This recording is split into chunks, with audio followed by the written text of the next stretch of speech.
Joining us now with stories trending around the world is Vimbai Muchinhiri Ekpeyong, our Zimbabwean Niger wife, whose president is trying to remain in office beyond 2030, after the age of 83. As usual. No? Even the man that was challenging him, the man died very conveniently last week. But that's not the story. That's not the story, Dr. Abati. We'll deal with Zimbabwe's issues on another day. But you are used to it now. Of course, I've only known two presidents all my life. But you are a supporter of Mugabe. You supported the while he was Yes, I did. I support all Pan-African leaders who want to take the land back from the colonialists. Good morning, Dr. Abati. You supported him with his atrocities. I was killing the people and all of that. It's not support Pan-African leaders. Say it the way it is. You supported with his atrocities and gushy grace, and that they were making life difficult for the people. You supported the bad candidates. Just like you supported the Gagwa. We don't have a lot of time this morning. Go ahead. Whoever is coming, bring the story tomorrow. Yes. Let's talk about your president. I will give you insights. I will come as a specialist analysis, and I will. Let's go to what's trending. This is ZANU PF #1. ZANU PF. He will support. I do believe in the party that liberated us from colonialism. ZANU PF. So let's start what's trending this morning. 2030. We start what's trending today with an exclusive story that we're breaking here on Arise News. As U.S. Congressmen Riley Moore and Chris Smith have proposed the Nigeria Religious Freedom and Accountability Act of 2026, recommending targeted sanctions, asset freezes, and visa bans against former presidential candidate Rabiu Musa Kwankwaso, the Mieti Allah Cattle Breeders Association, Mieti Allah Kautal Hore, and what they describe as Fulani ethnic nomad militia. The bill alleges that the named individuals and groups are responsible for severe religious freedom violations. Shared by Moore on X earlier today, the document outlines statistics and historical accounts of attacks on Christians and on Muslims who advocate religious tolerance. It cites a lack of prosecutions or convictions of jihadist actors, characterizes this as a failure of the Nigerian government, and calls for coordinated support from France, the UK, and Hungary. The report also urges investigation into cases where non-Muslims are allegedly subjected to Sharia or blasphemy laws, and makes reference to victims including Rhoda Jatau and Deborah Yakubu. Now let's take a look at some tweets coming from the United States X space. Sean Nelson said the powerhouse team of Rep. Chris Smith and Rep. Riley Moore today introduced a new bill on religious freedom in Nigeria, increasing accountability measures, including recommendations for sanctions against Fulani militia and former Kano State Governor Kwankwaso, who introduced Sharia criminal law there. Nakabulu responded and said, well, how much were you paid to target and tarnish Kwankwaso's image? Zamfara State introduced Sharia first in Nigeria as part of their right because it's in the constitution of Nigeria. Christians are safer in Kano State than virtually Christian-dominated states in Nigeria. Well, of course, what we do know is that the first governor to introduce and implement Sharia law was Governor Ahmed Sani Yerima of Zamfara State in January of 2000, with other states following after that. Well, could this be a case of mistaken identity? Although we know that the bill itself, the proposed bill itself, doesn't make reference to Kwankwaso implementing Sharia law, but the commentary around it alludes to that. So it's a very huge development, because there have been several threats about naming people and outing people. And I think, I'm not sure whether people would be surprised that the first name on that list would belong to Senator Rabiu Musa Kwankwaso. Dr. Abati, I'll come to you. Oh, okay. Well, I mean, the United States has been interested under President Trump, either in his first term or now the second term, in religious persecution in Nigeria. Ditto, the Department of State of the United States, also the Department of Justice, and also now you have the African Command being involved, with President Donald Trump carrying the flag and saying there is religious persecution in Nigeria. The federal government of Nigeria has made considerable effort in that direction to say that Nigeria is a secular country and that whereas there is insecurity in the country, there's no such thing as religious persecution. So that's the background. And now, over the years, Nigerians have been saying, name the persons. Before now, there was an attempt, I think, by the United States and also the United Arab Emirates to say that there are certain Nigerians in government and out of government who are funding terrorism. I think also under the Jonathan administration, there was some debate about the admittance at a senior level that, in fact, there were saboteurs inside the government. Now we have reached an interesting point whereby the United States House of Reps, Representative Chris Smith, I think he's 73 years old, the two oldest persons in the House of Reps in the U.S., he's been there since 1978, representing the 14th District of New Jersey. And then you have Congressman Riley Moore, also now, proposing a bill, and they are now saying that, one, the United States Congress should declare the Katauri, Mieti Allah Katauri, should declare it a terrorist organization, and also Mieti Allah itself, which is the principal home body, should be declared. And then they have now, in that context, named certain persons. And it is the name of Senator, former Governor, Dr. Rabiu Musa Kwankwaso, flag bearer in the last general elections of the NMPP that has been mentioned.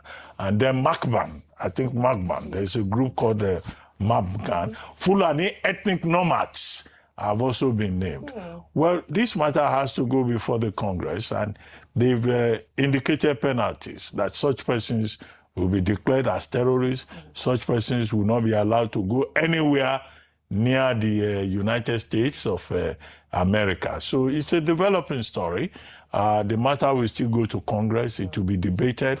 But what you can say is that with the involvement of both Congressman Chris Smith and Riley Moore, this may be an outcome of the various visitations to Nigeria and the interactions with the Nigerian authorities. But we on our own at this table cannot reach a conclusion and say, oh, these persons, these groups, have been so properly identified. So there will be also negotiations, discussions at the national level. Absolutely. Ayo, your take on this okay, so very important huge story. And it's come up from, there's a journey towards this point, starting off, of course, very significantly, amongst the other things that have happened, that infamous post by President Donald Trump, which then triggered a chain of reaction. Obviously, from the Nigerian end, efforts that have been made to convince the U.S. government that there's no Christian genocide happening has not seemed to yield much fruit, because the conclusion of this bill is that there is Christian genocide happening. In fact, before we talk about the main thrust of the story, which is the naming of some of the people they've identified to institute the Magnitsky Agreement Act, which includes asset freezing. It's not just visa bans, it's also asset freezing, and also this would have an implication for them beyond the United States of America. In fact, in this bill, some of their partners are mentioned, the United Kingdom, as well as others are mentioned, and they might, UK, France, Hungary. Some of them might also decide to take on the same action. But I think beyond that is how detailed the report, about a 12-page bill. The preamble was to give details to the extent of the investigation that they did, including the congressional hearing, the fact that both Christian and moderate Muslims have been killed, the fact that some of them who opposed these things were targeted, were kidnapped, and were killed. So a lot of detail in the work that they did, and then the conclusion around what ought to be done, including the naming of these people. Vimbai, all through this journey, let me call it that. What I've been insistent on is that I wish that Nigeria took the lead on this, because it is quite sad that we're now referring to or depending on the United States to tell us what is happening in our country and what ought to be done. I want to almost say the audacity of one sovereign to interfere in the... In fact, what they've cited as an example is that it's a threat to U.S. national security, and that's why they've taken an interest in this matter. But it should be more of an interest for Nigerians. But I think we can't even begin to decide whether or not there's Christian genocide in the first place before we decide to begin to take action in that regard. So that's my first point. The second point then I would then talk about would be what would be the implication of this naming of these individuals, of these people. I agree with Dr. Bati not to jump the gun, because I would like to understand the reasoning behind, because they didn't actually give a clear reason why he in particular was identified. And I'm glad that you drew in the Sharia law, because they mentioned it in this bill that the Sharia law, blasphemy law was, part of the discrimination against Christians and some people living in this area. So a few things around there. There are nuances, there are contexts that were not contained in this particular bill. But most importantly, what I'm calling for the Nigerian government at this point, can we take a lead on this? If there are indeed people who are killed because of their faith, can we do something about it? Can our senators, and this is where we call the National Assembly, can they do something about it? Their counterparts in the US have gone ahead to present their own report and made recommendations, and a bill has been passed. Can we do something about it back home? And finally, I'll rest on this point that, most importantly, can we now, they've accused, one of the charges brought against Malami is the fact that he didn't do anything about the list that was brought before him, and making that renewed call, that can we also identify the terrorist financiers or supporters or backers in Nigeria and do something about it? Exactly. That's what I would say. And it's sparking another conversation that we had in the beginning, which is that, is the Nigerian government collaborating with the United States as equals, or are we cooperating, meaning there's some form of coercion happening for us to sort of, agree to the terms that are being set out? Because it does seem like the United States is taking the lead. And the Pentagon, in a related development, the Pentagon is sending about 200 troops to Nigeria in the coming weeks to help train its military to fight Islamist militants. This is weeks after President Trump criticized the country for failing to shield Christians from terrorist attacks. Now, this is according to a U.S. official who spoke on Tuesday. The troops will augment the small team of U.S. forces. You remember we'd spoken about the small team who have been in the West African nation for weeks, assisting local soldiers with identifying potential terrorist targets for strikes using American and Nigerian intelligence. This is what the official said, who spoke on the condition of anonymity and was discussing operational matters. The new troops, whose impending deployment was reported by the Wall Street Journal, will be assigned to locations across the country to provide troop training and technical expertise. The U.S. troops, it is reiterated, will not be involved in combat operations. This is according to the official who spoke on this matter. An exclusive that was released by Wall Street Journal, of course, has now been widely circulated. But, Rufai, just to put these issues together, now we're seeing names, there are lists. Some people are arguing that, why are we nitpicking this one name on the list when there's several governors? If it's about Sharia law, there's several governors who implemented it. If that's the context, what is the context? Give us the detail and give us your evidence as well. A lot of things have gone awry in Nigeria, and we remember the conversations around Sharia law sprung up, in the early 2000s. And we knew there were going to be a lot of blowbacks, and we're beginning to see the blowbacks now today. So it's not today that we've been talking about this. For what it's worth, those that say, there should be Sharia law in parts of this country, if we also now make the argument that can we also have canon laws in some parts of the country, they will say no, straight away. So we should be careful. Ayo, you asked a very fundamental question. Why can't Nigeria take the lead on it? Because the Nigerian state cannot handle the complicity in this matter. Pure and simple. There's complicity. President Jonathan said it. Dr. Bati, no lie. President Jonathan said it this time about complicity in the fight against insecurity. This government has also said it. To a large extent, we've not been able to handle the complicity. Till today, we've not answered questions around, number one, Vibai, who ordered the military to leave 30 minutes before the KB girls were picked up? Look at the case in Kwara. We talked about complicity. when they forwarded the report that these criminals are coming to the security authorities, who informed the criminals that made them get angry and come quickly?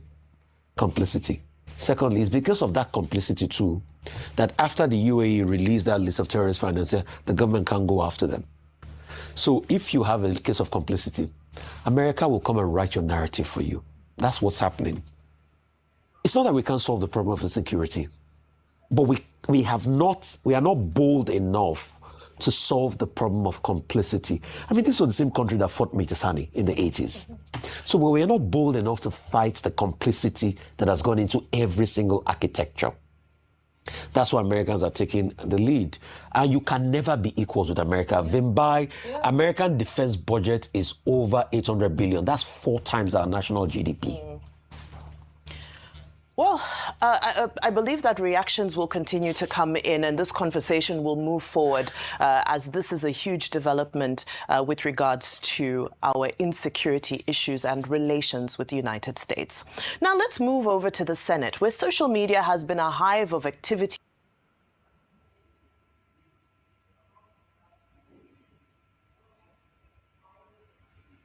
On his head.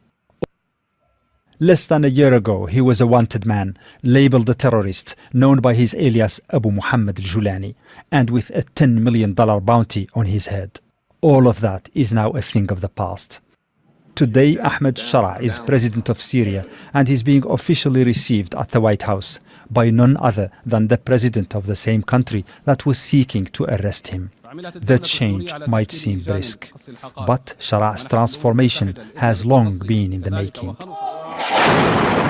He began fighting in 2003 when, as a young, reportedly went to Iraq to join the local Sunni resistance against US occupation. But he ended up serving in the ranks of Al-Qaeda, then joined ISIL, and was arrested when he shared the same detention facilities of Abu Ghraib and Camp Buka with top Al-Qaeda commanders, including Abu Bakr al-Baghdadi.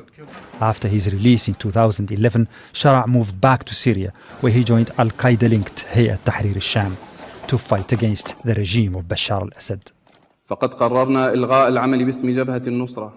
In 2016, he severed his ties with Al-Qaeda and was soon to benefit from a deal signed by Syria, US, Russia and Turkey to create a deconflict zone in the north. For nearly a decade, Shara's group managed to provide basic administrative and social services to a mostly displaced population in Syria's Idlib province. A defining moment came in December 2024 when, in a sudden push on the capital Damascus, Ahmed Shara toppled the regime of Bashar al-Assad, ending more than half a century of rule by the Assad family.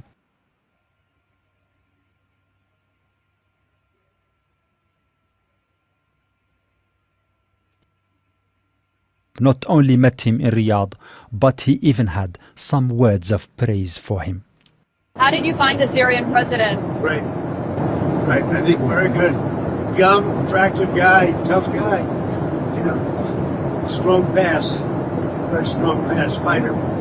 Since then, Shara has been on a roller coaster of official visits, regional summits, and high-profile meetings with world leaders, including even the main former backer of Bashar al-Assad, President Putin of Russia.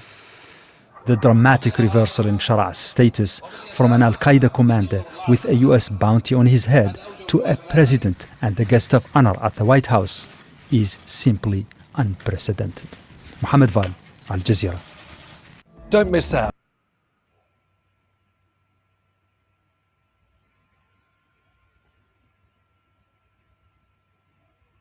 Bounty on his head. All of that is now a thing of the past.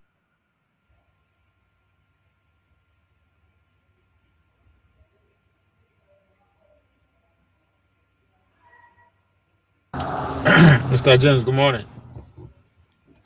Yeah, good evening over here. Good evening. It's 5:20 in the evening. It's 9:20 a.m. here. What is Activity happening to follow- the man? I thought you are a promoter of Kwankwaso. Yeah, I'm still promoting him to be the next vice president. Despite the Go ahead. Despite the development. Yeah, the development is part of the process. This is what they call international vetting. Look, my friend, the country is finished. We should just call a spade a spade. Nigeria is an expired product. It's beyond redemption. Take it or leave it. Those that put it together don't believe so. They believe so. Their interest is not being, look, their interest is not being threatened. Let me put it this way. You see, the Al-Qaeda network in the Middle East has been decimated. They've scattered them in such a way that they are finding it virtually impossible to recruit in the Middle East countries. They are not going to a neutral territory, which is Nigeria. If the West give them the chance to get themselves organized and get a foothold on Nigeria, it's going to take the West formidable efforts to uproot them. This is why they are taking these moves right now. Who is the major financier of the so-called terrorists? It's not one person. It's the West. It's not one person. That's what I'm saying. I say it's the West. They are the major sponsor. So it is their terrorism is their tool to govern the planet Earth. You see, it's every man to himself and God for us all. That is the world we live in. Yeah, I'm not looking at things from our perspective because we are not free here. They put us together. I'm looking at things from those that pioneered the whole system. So they know what they are doing. That's why I say those that put the country together, they are enjoying what they put together. So from our perspective, I'm not looking at that because we are not a free people. We are still under strict colonialism. So yeah, the issue is that you see the Northerners in Nigeria, they did not factor in the intervention of the West while they were planning their shenanigans. They never thought that a situation will arise in the West, particularly in the United States, whereby they will take the kind of actions they are taking now. They've been caught unawares. So this is the problem they're grappling with in northern Nigeria right now. No, I don't think so. What is happening in Nigeria did not start in Nigeria. It has to go back to the civilization of the Islam and the Christianity. It's the same. It's just evolving. What I mean is this.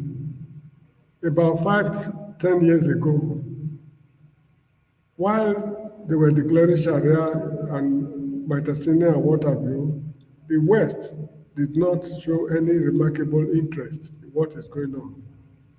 Now they are taking it extremely serious because of the trend of things, the way the world is moving, and the new order of things. If they don't put things in their proper perspective, it is the West that will suffer the consequence to uproot them from West Africa.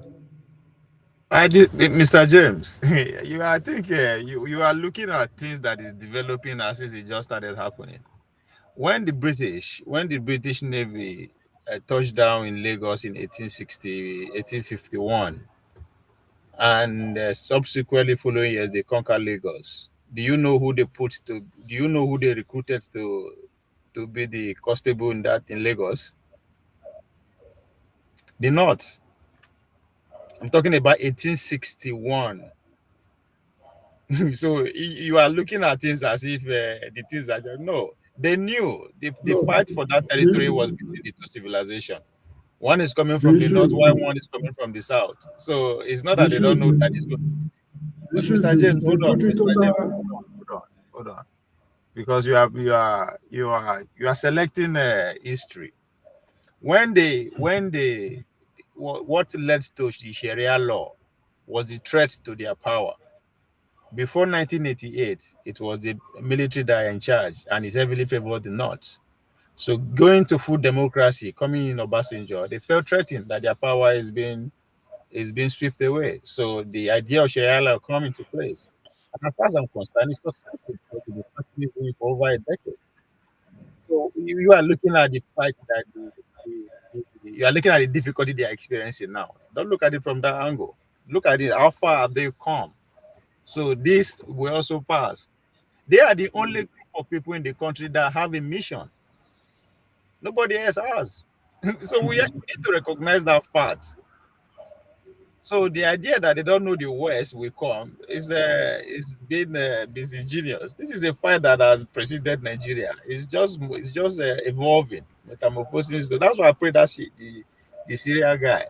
This is not Nigerian fight. This is a global war that is unfolding.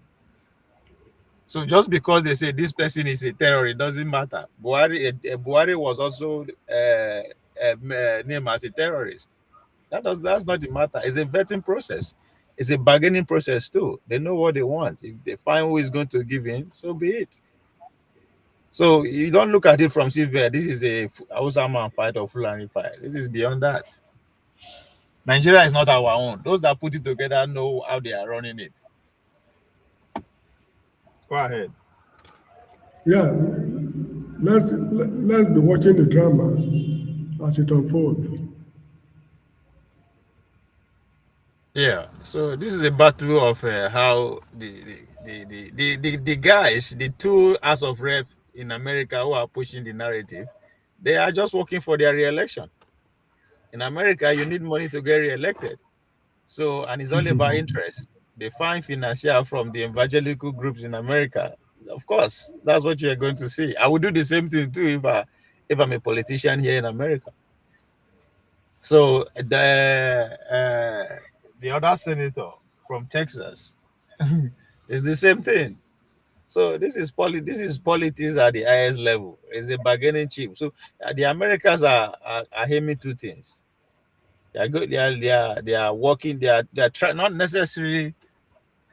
They have never lost Nigeria in any shape or form anyway. But the fact that just contrary to, they are looking for peace, who will bring that peace for them is who they will go for. So as far as they're concerned now, they are still looking for somebody who can rally the North to bring that. Kwankwaso did not start Sharia. Sharia started from Zamfara State. So Kwankwaso coming to power in the same period, but he has never been found wanted. And in fact, he doesn't even have any business outside Nigeria. So if you look at everything that they say, just know that they are all political move.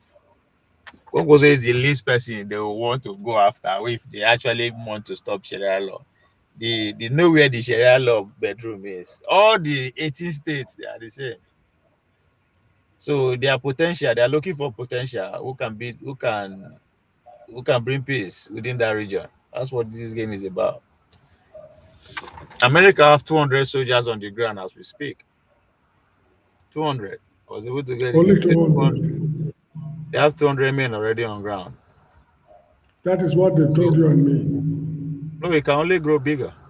I'm not saying what that. I mean, they told us 200. But I'm not even worried about America. The world. Today world is built on America's cyber optics. They listen to everybody. All the wire that go under the ocean is there. So that's why I say it is a game. They are not there. They know Nigeria more than any one of us.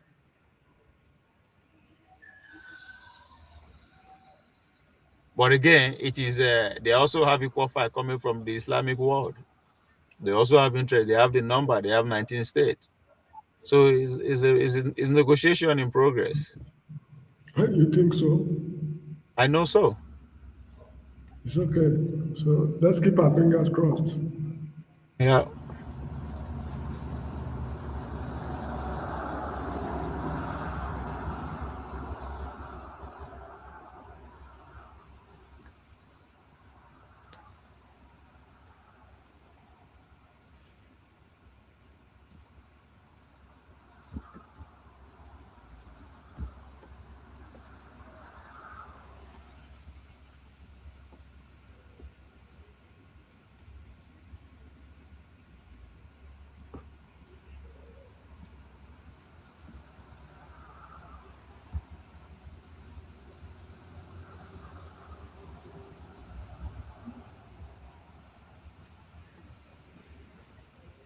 Al-Sharia was a terrorist that $10 million were put on his head. Today, they give our state welcome. It's all about bargaining. It's all about interest. You meet our interest, we clean you up. This is not the first time such a thing is happening. Okay. Yeah. I can't remember. It happened somewhere in the past. I can't remember. Something similar. I just cannot quite remember where it happened. It has happened before. So then why will Nigeria be different?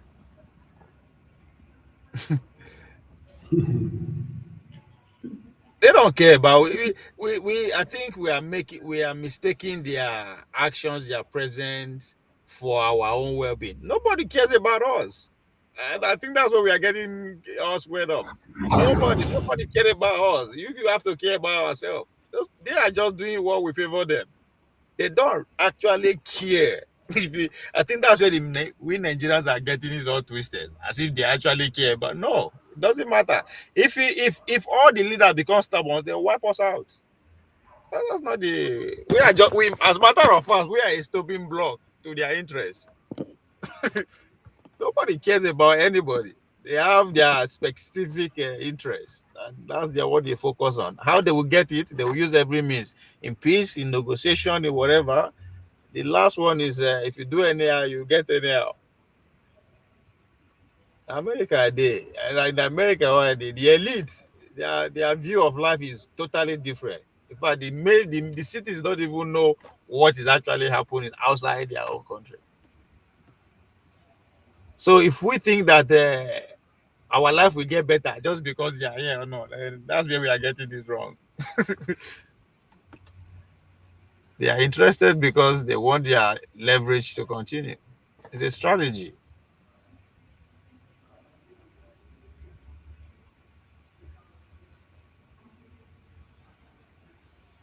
So it's a vetting process. If you can point him out alone, I was happy when I saw the airline. I said, okay, this man move is actually I thought I miscalculated his strategy, but I think it's working.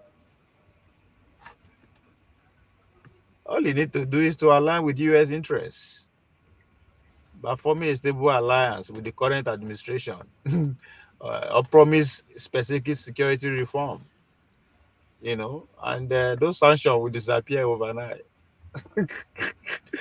This is a old bargaining strategy. Kwankwaso has said it publicly. He said that I'll be vice president or no deal. So he will only join any alliance or any tickets as a vice president or president himself.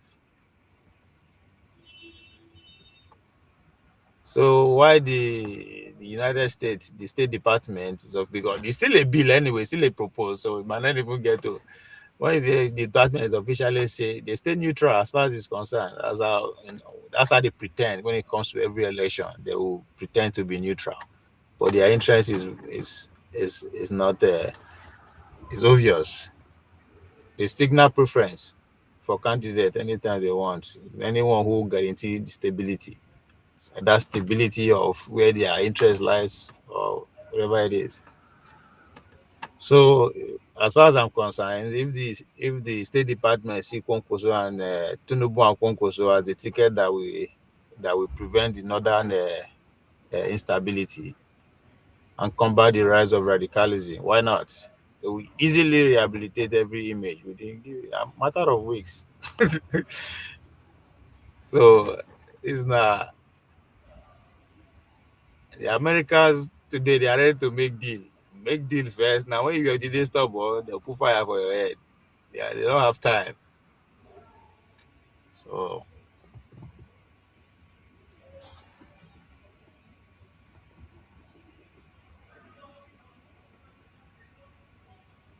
Mr. Jane, if you can get this book, the Underground Empire.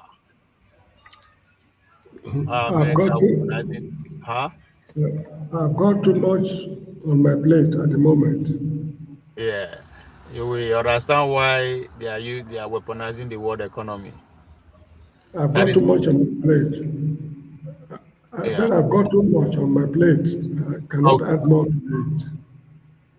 Yeah, okay. So Underground Empire, the book will explain how everybody that is from 1945, they listen to everybody on this planet. Now only Chinese don't escape, and they are trying to model that same process by getting their own fiber optics connection all over the world, and that's where the dance is happening right now.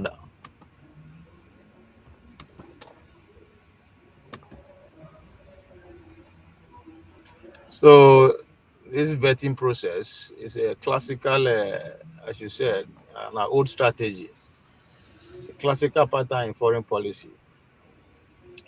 If it's a yesterday person of concern can become tomorrow's strategic partner if the political math add up. That's how these people roll.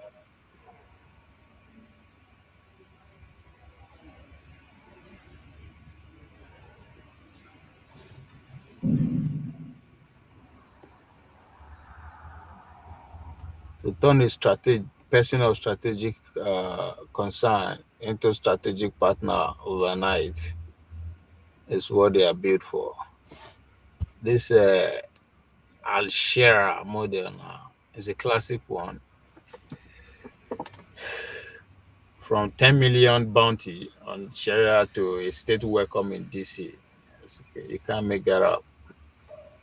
That was driven by a need for a pragmatic strong man. You need somebody that bring stability. Even if the resources is under your control, and there's always, instability here and there, then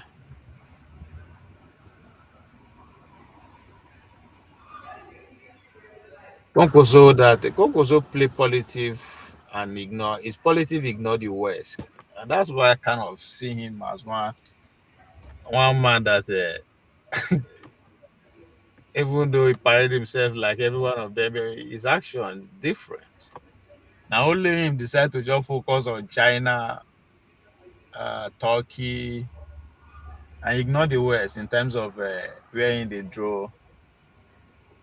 So I could see why the State Department will go after him per se, because Chinese interest at this point now to cause confusion, since they understand that the structure is literally built on the Western system, and to do what they know, others know how to do best. So if you are say you want ban a man wey be say all in life now China in they go. It's me no come your village again. Well, it's a good one, but again, I like that kind of politics. There's method to the madness, as Shakespeare we played out. So why the Nigerian Religion Freedom Accountability Act of 2026? So that's the bill that was introduced yesterday, February 10th. The name Kwankwaso as a target for sanction is often viewed in diplomatic circle as a negotiating position.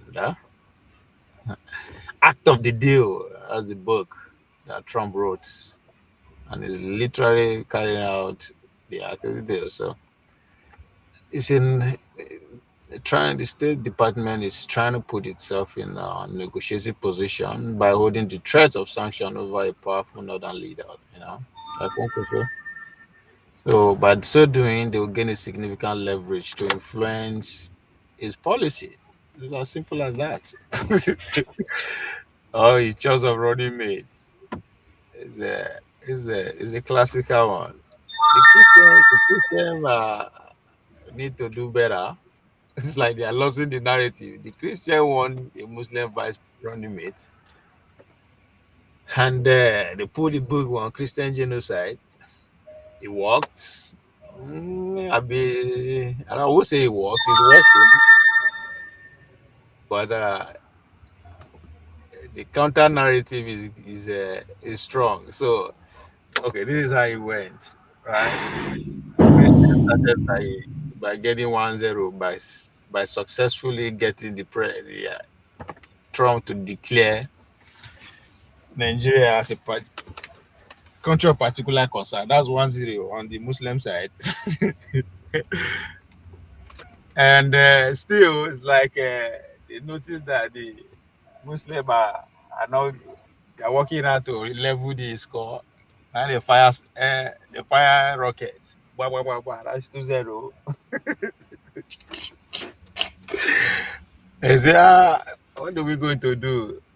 This Muslim pipe low. Still, they're still bent on Muslim ticket gold.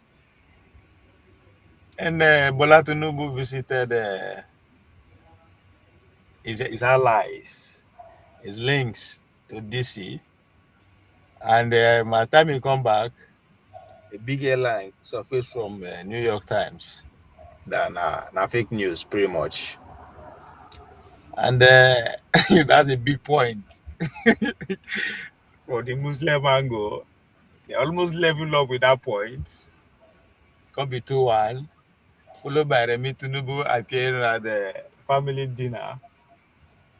National prayer, getting a shout out from the man who declared the country as a particular concern as a woman of virtue. That's a good score. That's a good goal. That's 2-2. They can't get 2-2.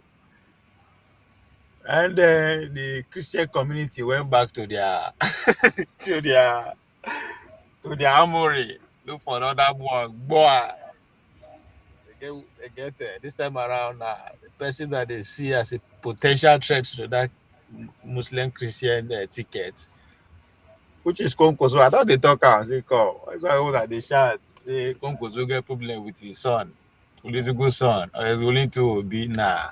When I go listen to 2023 when Kwankwaso talks, say even if you join Obin, people no go vote for him, then you guys will understand where we are as we speak in terms of the alignment. The man know the kind of game when they play. He was stubborn during leading to 2023. The other candidates were trying to form a united front with Tambawa, Atiku, the man from Sokoto, Bauchi, Bala Mohammed, the banker from Maiduguri, Mohammed, with that gentleman himself, that they should go and meet Babangida and the rest. Also, man, fuck it, it's not going. And even when they invited them, when the Arewa Consultative Forum organized a forum for the presidential hopeful to come and address the people and their concern, the guy say, fuck off, he's not going. So it's not to be stubborn, it's not to be a one-man army. That's why I fuck with him. It's part of the establishment. It's been here since 1992. And then Bola Tinubu's candidate. He was why Bola Tinubu was elected as what senator. Kwankwaso was elected as a House of Rep and eventually become the deputy speaker of the House, if I'm not mistaken. So it's part and parcel of the establishment. Yes, this is somebody who was one time gave him Minister of Defense. See, if the guy na terrorist sponsor, they got an appointment. That was recent. Be saying old days. So it's been part and parcel of the Nigerian establishment. So I'm not saying the guy na sent or is no. It's part and parcel of them. I'm just saying that the game he is playing is different. And you can tell that his political godfather was Musa. So, as you're letting, just like Obi, even though Obi is part and parcel of the system, but he's playing different. That doesn't mean that he's special, but he plays the game differently. As well, I see Kwankwaso too. Kwankwaso is playing differently, and I've relayed the fact that the way he's doing is on. So, all this one, as far as I'm concerned, is a vetting process. If he negotiates, if he plays game well, he's going to get it. If he doesn't, they'll move on to another person. That's all. As a waiting to happen with that. So the US increased the pressure, which creates leverage. CPC control particular concern has enough pressure on them, and it shows. Again, the US hold the stick and the carrots. As it made a ban, visa ban and asset froze. I don't think I guarantee Congo will not get any asset for America.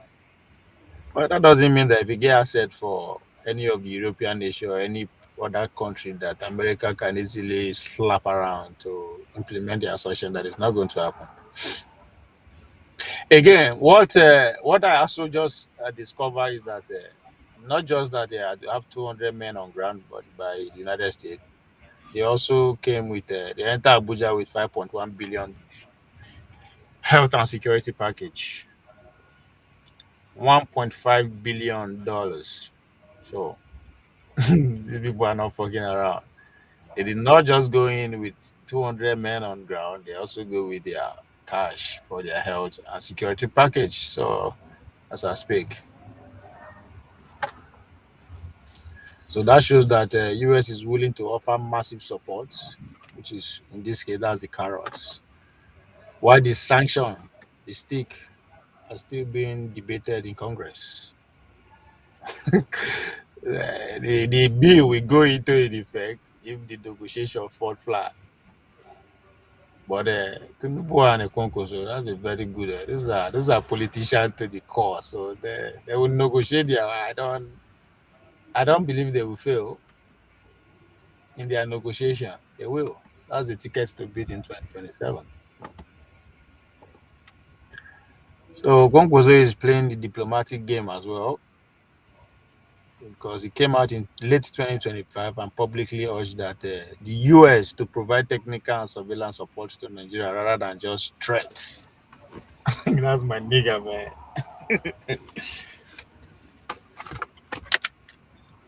So that was his first response message to Riley Moore and the rest of them. Provide technical and surveillance support rather than just threats. That was late 2025 Kwankwaso. So he did strategically position himself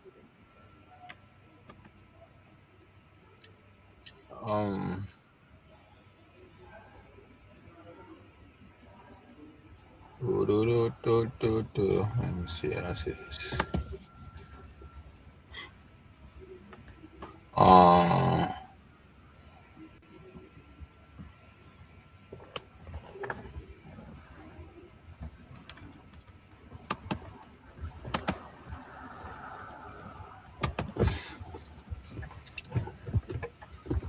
So guy is positioning himself as a leader who understood both the northern religion sensitivity and Western security needs. That's it. You just have to make sure you understand what America needs and position your message very well. You will have a deal. That I'm very sure. And he's doing that since Buhari don't come off line. Nature don't call Buhari.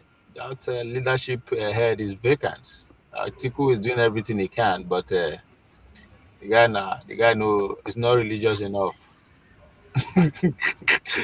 The guy cannot hold that position. The only threat to Kwankwaso, as far as I'm concerned, even though people know who admit him, is Pantani. Pantani is the threat. Is the only threat to his position in the north as we speak. El-Rufai is too exposed. I don't know in terms of baggage. I don't know. He doesn't have that weight to challenge Kwankwaso for that position. So by positioning himself as a leader who understands both the religious sensitivities and Western security, because that's the most important part as far as these Americans are concerned. Western security needs. So he's auditioning for the role of a bridge, and he will be that candidate because people are still worried about 2027. 2027 is gone. What is ahead of 2027 is what this is pretty much about. So to get the VP position, if the U.S. State Department determined that a Kwankwaso, Tinubu Kwankwaso ticket is the most stable option for 2027, the legislative concern about religious freedom could be sidelined in favor of a strategic security cooperation instead. And that's what they need now: is strategic security cooperation from the Nigerian state, which the Nigerians they know will get judged in the first place anyway. The men where they in charge now. So exactly as they were, just like it was in it for Ishara of Syria. That's the best, the latest example to back that up, right? Ahmed al-Shara of Syria. They put Bounty for him head as a terrorist, they label him. Kwankwaso is being proposed to be the one who Kwankwaso down with the Magnitsky sanction. That's what that proposal is all about. Which deal they reach with al-Shara of Syria? Stability of Syria and Iran. And they see him as a man that can bring that stability. So they empower him. Now we are looking at the stability of northern Nigeria and extremism. So that is the number one problem of the northern Nigeria. Now, how do we stabilize that region? If they see Kwankwaso as the man who holds the key to do it, that's your next vice president, ladies and gentlemen. So at the end of the day, Syria was welcome to DC. So Kwankwaso can easily be rehabilitated and give it a 2027 vice presidential ticket. That's my story, and I'm sticking to it until otherwise happen. Because so far, Christian are not doing. It's as if they started. They are running a marathon with the sprint techniques. I think they started to. I think they released the heaviest weapon they have, their armory, which is the successfully getting the Nigerian states to be seen as a state of concern, and so doing attract extra. I don't think they have any other any other weapon in their armory that is bigger than that. So I don't know what they want to do again to get that vice presidential ticket, or to overturn the old ticket in favor of. But now only will be now be the Christian candidate that is showing interest. So I don't know. I don't think. I don't know. I don't. Well, I'm waiting for a surprise. I want me to shock me if they have any other missile in their collection that is more powerful than declaring the whole state as a country of a particular concern. And I think they lost that narrative. That's why they are going for individuals and groups now. So we'll see. So it's Nigeria in my lifetime. This is the story. This is the story of Nigeria. Nigeria was bettered under the height of tribalism and the cumulated to civil war. And the civil war was fought based on that fault line, tribe.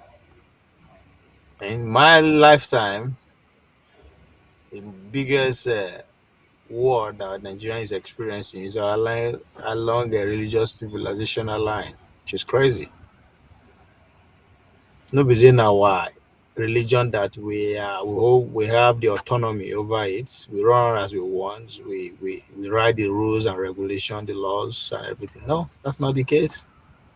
This is a civilization, a religion that is being dictated from outside, and we are fighting over it. What a story! What a story of my generation.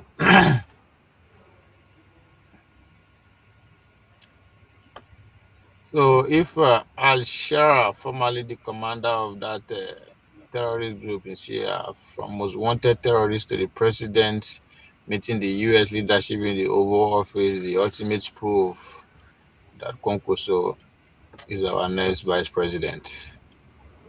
In diplomacy, your past is only a problem until you become a strategic solution. in diplomacy. Your past is only a problem until you become a strategic solution. And I think that's where Kwankwaso is trying to put himself. He's trying to position himself as a strategic solution. That's what Buhari did. We don't talk about that. They were able to convince the whole Nigeria, even the whole world that once Buhari come to power, everybody there goes straight. The corruption will stop. All this, they sold him as a strong man that never was. They sold Trump as a strong man, but I think it's working. Trump is carrying the strong man policy and they are succeeding. So Buhari was sold to us as a strong man that could put an end to corruption, to terrorism. I mean, every goddamn problem that Nigeria has ever had, they sold Buhari that's the only man that can put an end to it. They got their wish, but the people never got what they bargained for.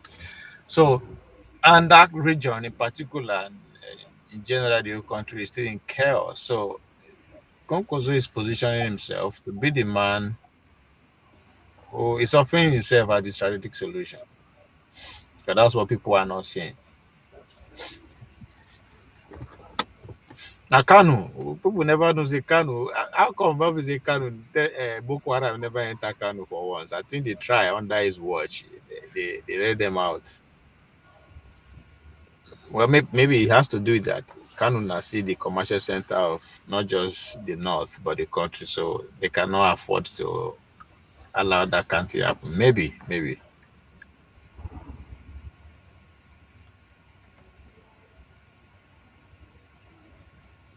So if Sharia life story can be from the State Department bounty list to the guest list in under a year, if Al-Shah can trade a military uniform for a state suit in DC, the road to 2027 is paved with more than just votes.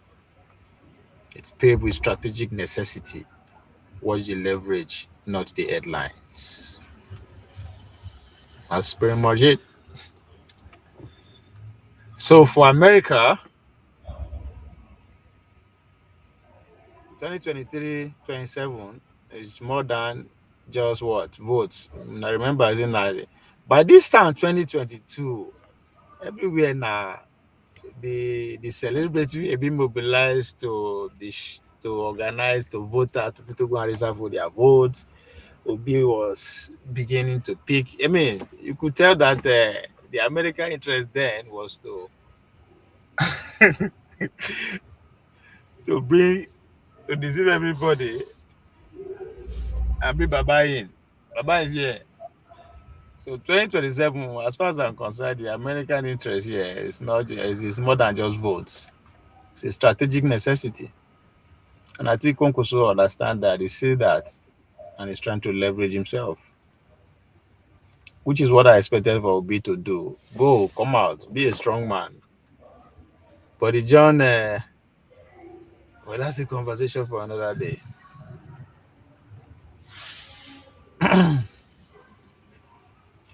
So you see, the average voter is a threat to the State Department. That's why I say go anybody will want to take power and ignore organizing the people. Now send out. You know me well. So average vote not threats to State departments because the only way you can dissuade them from their strategy now when you bring a lot of people in that they can find it difficult to actually deceive or control. So to the State Department of the United States, the price, it's a price tag. Just like in Syria, it's a price tag. When the man went from just a few months, a man, even if you mention his name himself, police will knock for your house. They will knock for your door. That was what that man was a terrorist. That was his name. $10 million was fucking put on his head. Then the regime fall. The map changed. Suddenly, he's the only man who can keep the peace. The bounty disappear. The sanctions melt away. And he's shaking hands in DC and everywhere you think of, Kremlin. Because the US doesn't reward good people. They reward order. that's why Tinubu they act the way they act. US they want order. They say this person has a no vote for this person because it's good. What the fuck does that even mean?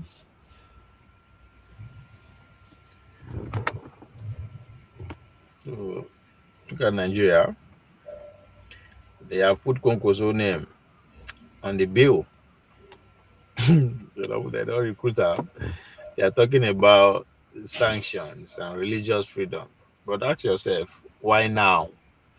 That's another question we are there because you'll be asking. Why now? Why is it now that they know the guy that everything is strategic, it's timing already? They say stay ready so you don't have to be ready. So they are talking about sanction, religious freedom, and so the question is why now? Because 2027 is coming. It's as simple as that. So if the US decide that a Tinubu Kwankwaso ticket is the only ticket standing between a stable West Africa and a region in a total collapse, that bill in your hands become a relic. They won't use it to punish him. They will use it to vet him, which is, I said, that's what is happening. It's going through vetting. They will say they will drop the sanction if you give us the security cooperation we want. That's all. America don't need anything. America don't tell us if you allow Nigeria produce the next pope, or if you allow Nigeria build the next church in your street. That's not what the game is about. No, yeah, it's come. They give us the security cooperation. Now only they know what they want use the security do. If you give us that, we're good. Other than that, we look for somebody else. We don't go do you anything, but you have to now they try to build your name back, your reputation back. We are not going to help you to fix it just because you don't accept our terms. So Kwankwaso don't need to fear the State Department. He need to show them he is pragmatic, strong man of the North. That's what you need to do. That's what Buhari did. Once they believe he is the key to the door, the same hand that wrote that bill will be the one to open the door to the White House. they be talk say Shetima myself na Boko Haram sponsor that year when the guy did run. It didn't work. Who are calling us? Who are calling us?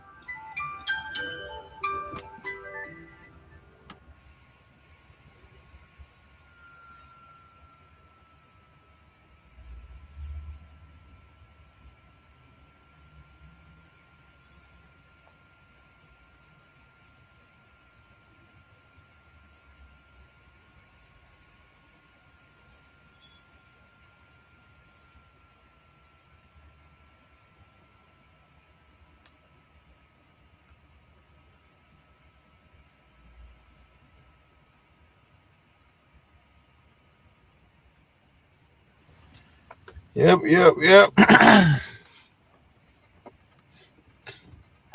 So Kwankwaso no need to fear. With the Kwankwasia are not scared. I need to renew my contract. Self. I think this should make me renew my contract with Kwankwasia. I like this kind of strategy. All you need to do is to show them he's a pragmatic, strong man of the North. That's it. I'm the one that can bring stability. Even though they accuse me saying I'm the distabler. So if you know I'm strong enough to be disabling the North, that means I'm the only one that can settle it. Go and ask Paul Kagame. Paul Kagame of Rwanda. He was the man who was destabilizing everywhere, but he was also seen as the strongest man to bring peace. They gave him power. Mandela was a terrorist. Fuck it. So you know they fear that. Maybe today Nyash J back, as they will say. And Hausa man go say, Mune duwa wudole aizamademu. So now we be boot us. It is a must, you sit with us.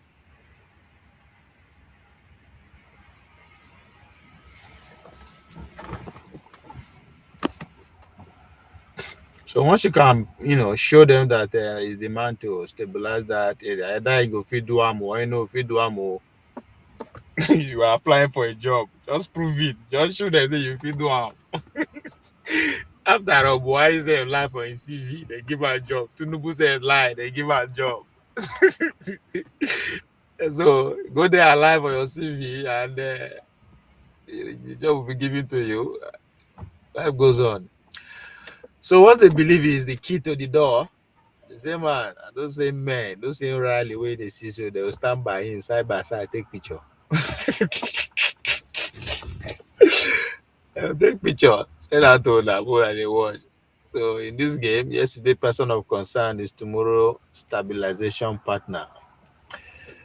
The person that they see as a person of concern today is the stabilizing partner.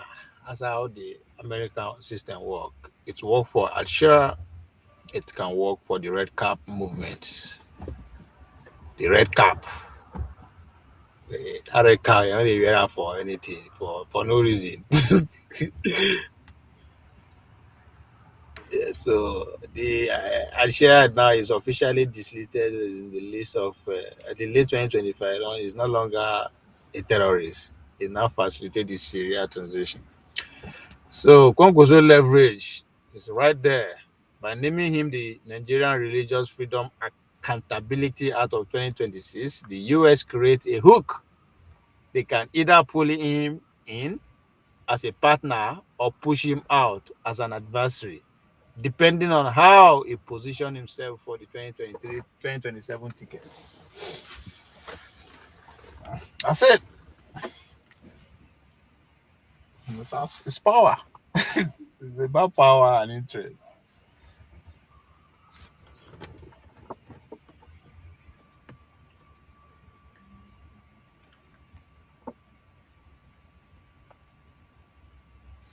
There are price though. There are price that can easily be paid for that. Let's look at what price of what it could bring.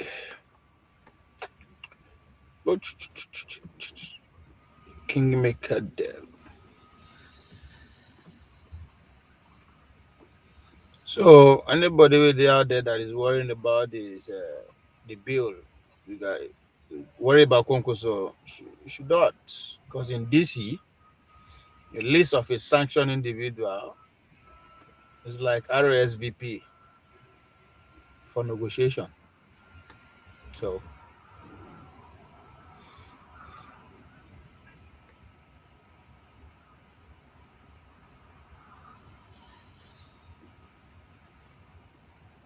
Kwankwaso, as far as I'm concerned, is in the position of the man in Syria. The State Department is not putting his name on the paper to destroy him. That's no point. They didn't name him to destroy him. They are putting it there to see if he will buy it back. Can you take your name out of that list? This is what it's going to cost you if you want to reverse your name to be off that list of particular concern. Are you ready to pay for it? Everybody has a fucking price. This is what it's going to cost you. So if it shows the Trump administration that he's the only man who can deliver the North, keep the peace in the Middle Belt, and align with the American first security agenda, because that's the most important. The American first security agenda. Once you can align with that, that bill will disappear. By the time the 2027 campaign kicks off, the State Department won't be talking about religious freedom violation. Nope. They will be talking about his pragmatic leadership and evolution as a statesman.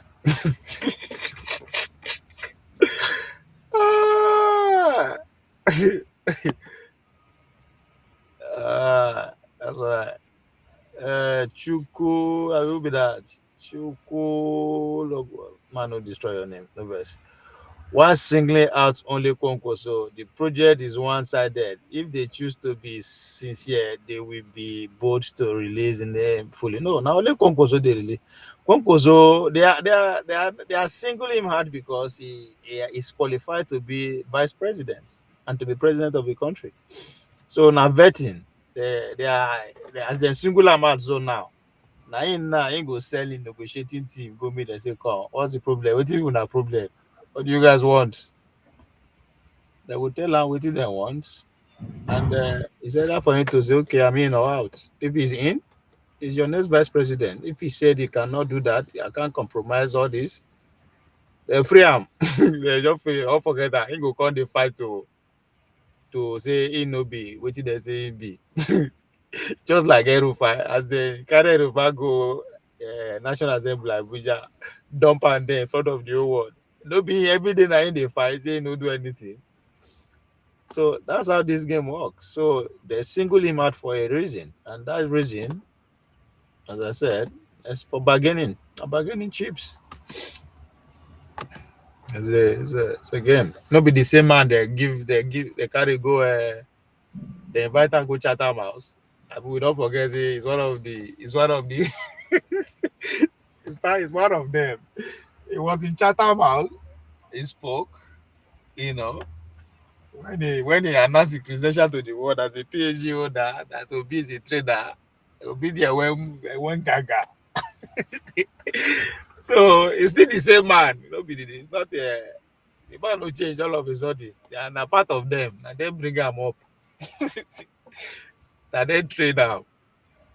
So if he shows he can buy his name back, if he show the Washington gang that is the only man who can deliver the North, keep the peace in the Middle East, and align with the American first security agenda, coupled with Renew Hope, it's over. It doesn't matter, boy, Nigeria go better for that tone. That's not the point. Nobody cares. Now only we go care about that one. If we are thinking that these leaders, they are the rest of them, they run around Abuja corridor, they actually care about the ordinary people. Say that will be our own problem. So Americans are there for their own specific interest because they will get up. People they say why Ghana they peaceful. Now American military base is in Ghana. It was coded, quiet. Half of airport, half of Accra airport, now American airports. And again, I think I said it here a couple of days ago. A part of this American boot on ground for 5.1 billion come with them. Then Nigeria don't give them space for North to build their fueling station, drone fueling station, where all their drone go they refuel. By the time they won't fire all the terrorists with the South Sahel, the only place to the refuel. The Nigerian state gave it to them. America wanted Lagos and Abuja, but the men say no. They give them a state in the north. So things are happening. The Americans are getting their agenda on ground bit by bit. So by the time 2027 campaign don't start you know go the year say Kwankwaso is a terrorist sponsor. They go to tell you he's a very pragmatic leader and involving statesman.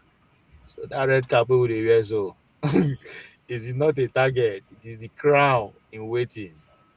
That red cap is a crown in waiting, provided that he knows how to play the game in DC. So reality check. President Trump don't show say he's willing to use military force, and he tried it on Christmas Day, and you see it. So And that that hasty, that fasting in negotiation, the diplomacy at the same time, everything went quick.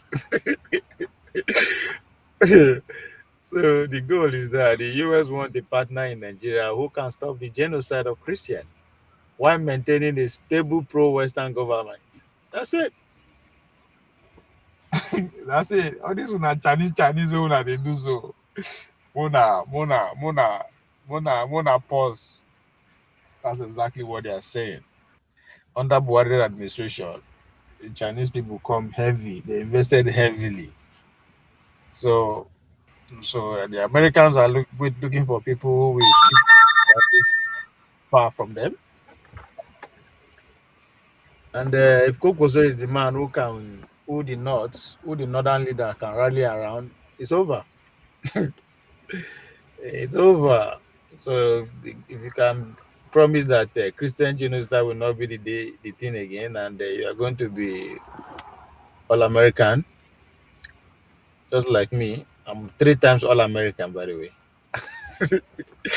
I know they brag. I know they. But that's why I go begin to brag with my credential. When I want to run for election, and I go begin to brag with my credential.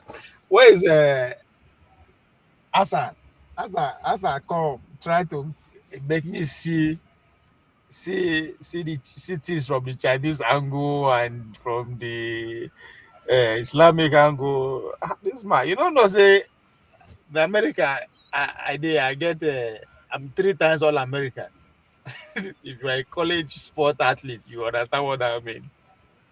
Eh? I'm an all American athlete. So if Kwankwaso can run pro-American government, he will be our vice president. That no go make our life better. Oh. Just as we be the talk out. Muslim and Christian, they buy things different. For we to change that, we have to plan outside this. So if Kwankwaso align with this goal, perhaps by joining Tinubu or APC, which that's what is going to happen, just a matter of time. So you will see Tinubu Kwankwaso 2027 tickets that promise specific reform. Yeah, the US will likely say, okay, what happened to Al-Shah should be your fate. They will ignore all the evil things that they are saying you are doing right now. They will ignore them, they will ignore your past just to secure the future. It's about the future for them.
Is why Nigeria is sharp for reform. These men they strategize. I can't. Nigeria na real control particular concern. Tension in APC as Atiku IBB plots ahead of 2027. That one they find reaction.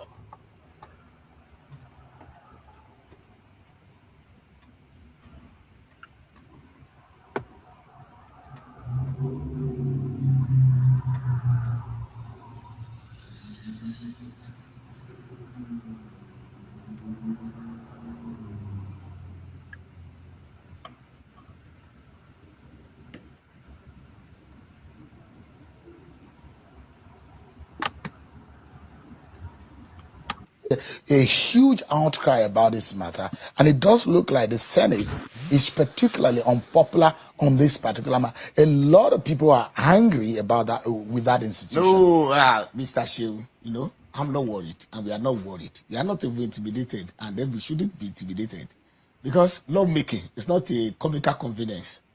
We don't play to the gallery. Then the minority that are so melodramatic about it.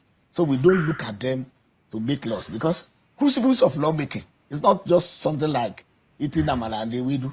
Something that we just wake up, just on impulse, and just set something, and then you say you have made law. You have to be very thorough. You have to be very painstaking. And moreover, like we know in Nigeria and anywhere else, where democracy is thriving and we want democracy to thrive, there must be shades of opinions. There must be shadows of ideas. And then we have to listen to all. So that is what happened. For example, even this clause that we are talking about, 63, that we are even talking about. Last week, we deliberated seriously, extensively and profusely on the electoral bill. We did all those things. But if we had wanted to conclude it then, we would have done that. But we allowed ourselves to have a respite. Let us take all those things that we have deliberated on home. But some people just went haywire. They thought that was the end of it. And we did not even adopt the rules and procedures until today. And even today, that we adopted the rules and procedures, everybody saw it. The question was put to all the senators there. And today, almost all senators were present.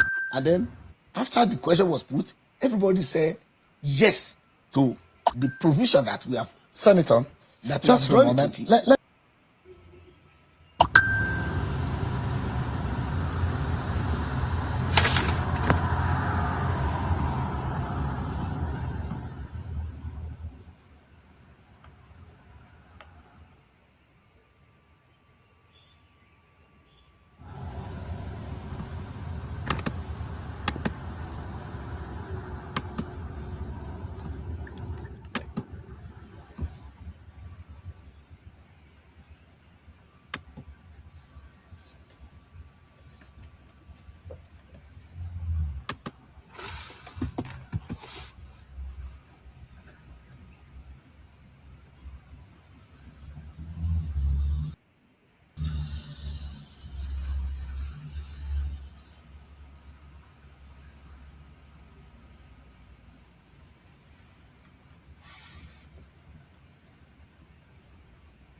Distinguished, let us call it a close for the minister. Please, it's very important, when please. We come for investigative No, Honorable Minister, please, I'd like to say this. Mr. Minister, no, please, do not hit the gavel.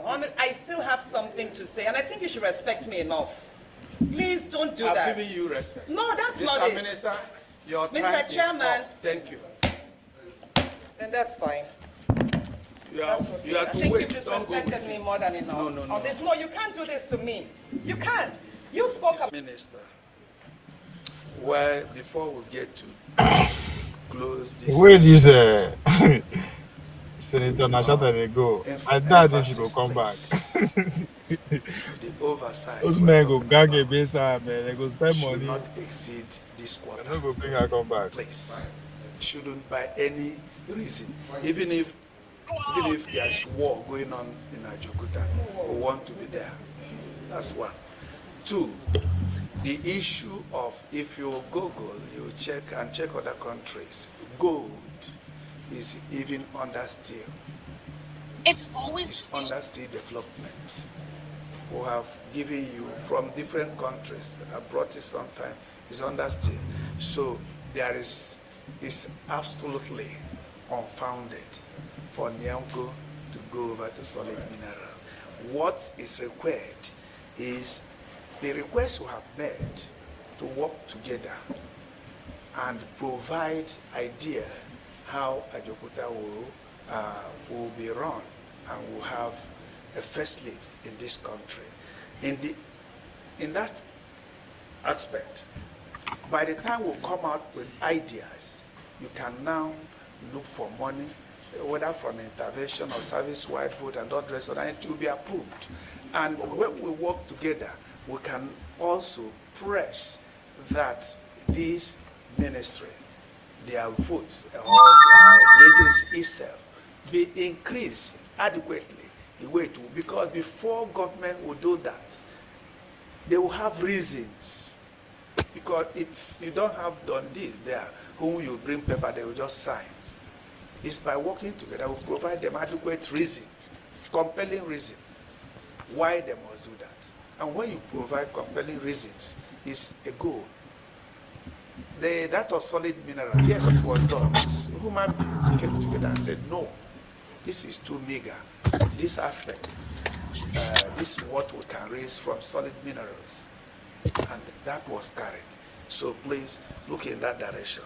On the other hand, I don't know, the committee wrote you for stakeholders, they wrote to agencies and others. I believe they have given you curbing the impact of substandard steel, the challenges of metal scavenging, and its effect on Nigeria's industrial and infrastructural growth.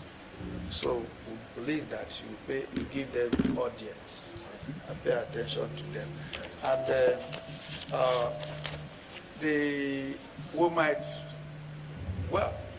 we are not allowing minister to go when we are still sitting, but because we are in our own. You have it. But I still have to say something. But because we are in our own house where we are sitting, so we might call it a day with the minister, and we'll return the MD Ajaokuta and the National Iron Ore Mining, because we have to attend to you today. Thank you. Mr. Chairman, with your permission, sir, I think she raises a point that requires response. First of all, Nyomko and Ajaokuta are a package that goes together. You can't have a car without fuel. Nyomko provides feedstock for Ajaokuta. In fact, I dare to say Ajaokuta is effectively useless in steel production if you want to backward integrate without Nyomko. You understand? So saying that, you know, the president in his wisdom has looked at it, you know, properly, and the strategic thing to do was to leave Ajaokuta and Nyomko together in one space because they function together. That's one. Two is that of that 1 trillion budget for solid minerals, I understand that there's a portion of that in the service-wide vote. It's not everything that is in the budget. So if we have initiatives in Nyomko that needs money, Mr. President, by all means, you know, would not hesitate to approve interventions from the service-wide votes for all that. And then just to address the last comment of the Vice Chair, which she mentioned, which is, you know, the coastal road is $11 billion, rightly so. We're hoping that this National Assembly, you know, with your assistance, we can all work together. Why they want short Natasha? Natasha, I think you disrespected me more than enough. No, you can't do this to me. You can't. You spoke about Minister. Well, before we get Natasha, she's the one representing that Ajaokuta. Mr. Minister, please do not hit the gavel. I still have something to say, and I think you should respect me enough. Please don't do that. Mr. Chairman. Very uncomfortable for. That's fine. It's very uncomfortable for the men. The money where they go through that Ajaokuta still that is been going to private pockets is enormous. So for you to have somebody who is very vocal, you know, is something that these men of his stomach. I will be very surprised if she come back in 2027.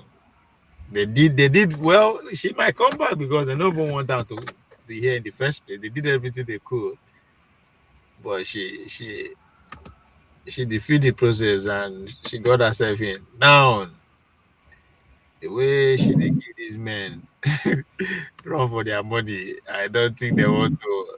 It's not something they will want to deal with again. So the women folks and the men from Kogi who believe in her candidacy, they get plenty work to do. Plenty many work. Hassan, I don't know which you they talk. I'll come to you. Erufaya may be arrested soon. What do you do? I free you first. I free you. Why they want to harass you? Why they want to arrest you? Change this this is this is a good one. Let me see how politics na sweet game. Yo man, come on.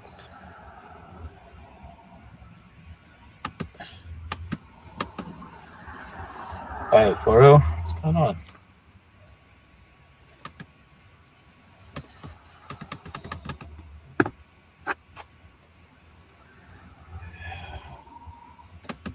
Why not? Why not fit?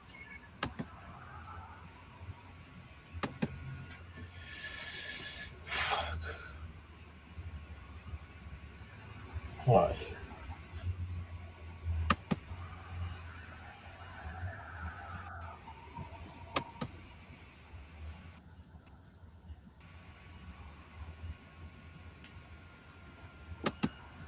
These are the men where they fight, where they fight Atiku. Now they fight to be his running mate.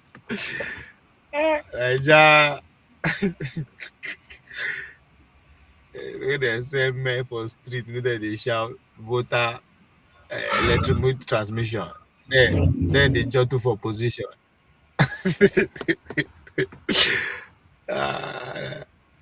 Nigeria politics, these people, they put money for streets, make boys they shout live transmission. Why then they behind the scene they hustle for position?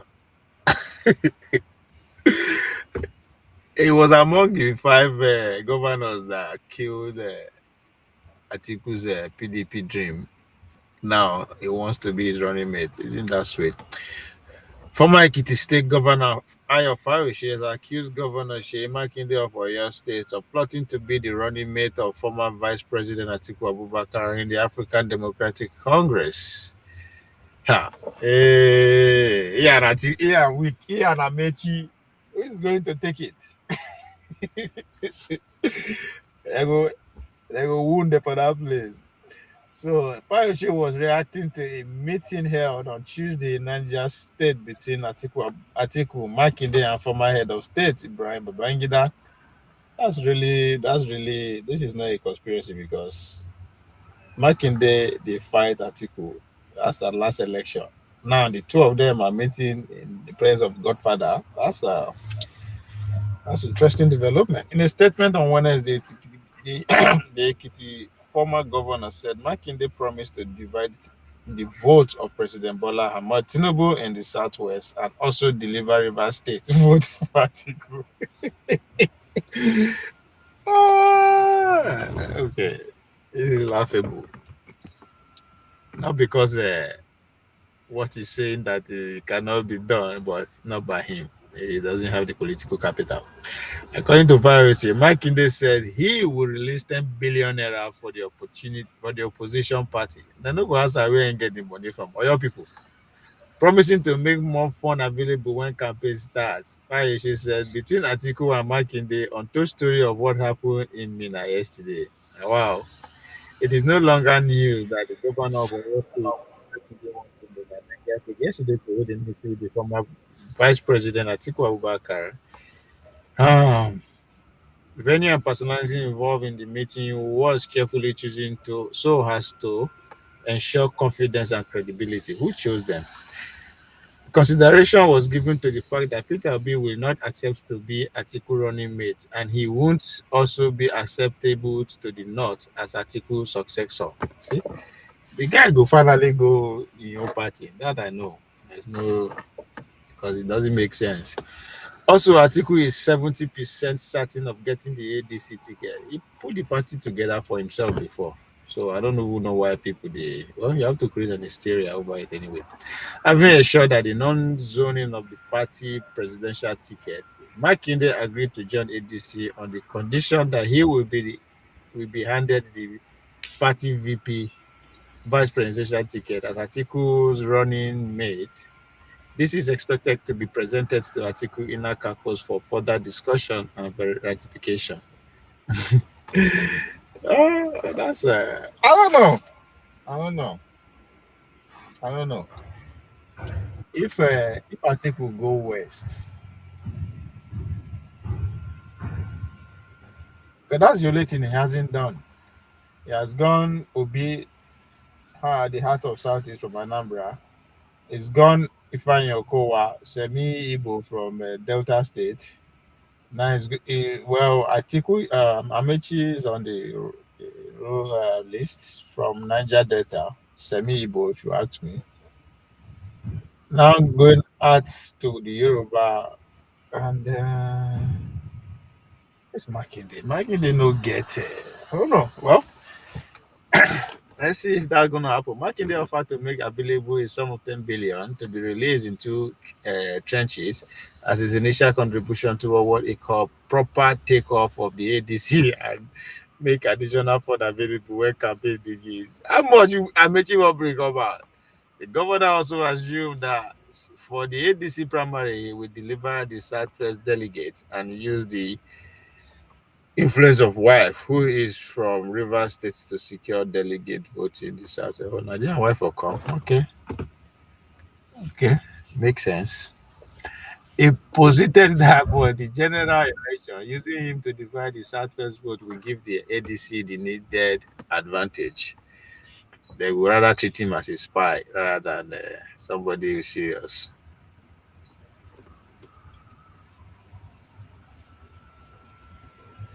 So they'll go to meeting for Dubai. Well, I did they do it before. Everybody they jet out to go negotiate the people they want to govern outside their territory.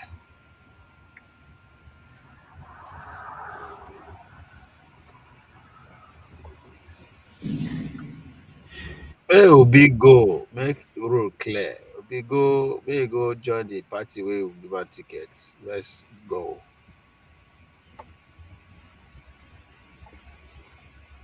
Let's go.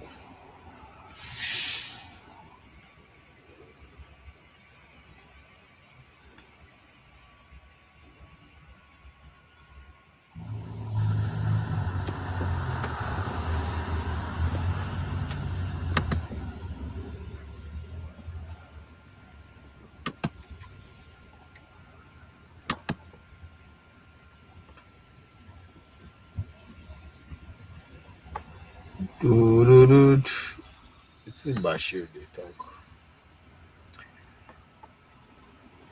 U.S. lawmaker over U.S. lawmaker over Kwankwaso action proposal. Let's see where I'm ready. It's a former aide, Bashir Ahmed, has expressed surprise over the inclusion of Senator Rabi Musa Kwankwaso name in the proposed sanction list put forward by some U.S. lawmaker.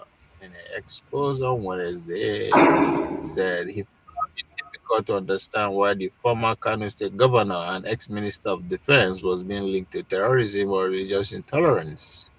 I'm not holding a brief for Senator Kwankwaso, Rabiu Kwankwaso, but I genuinely wonder how his name appeared there, Ahmed wrote. All the time I have known him and throughout Minister of Defense, Senator, and now as a political leader, he has consistently taken a firm stand against terrorism, terrorists in all forms, he said.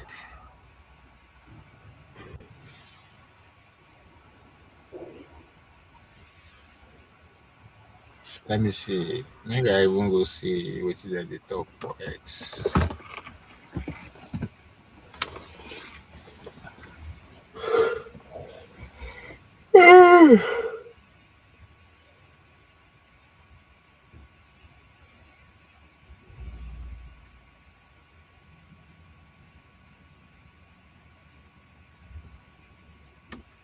In his constitution is PDP.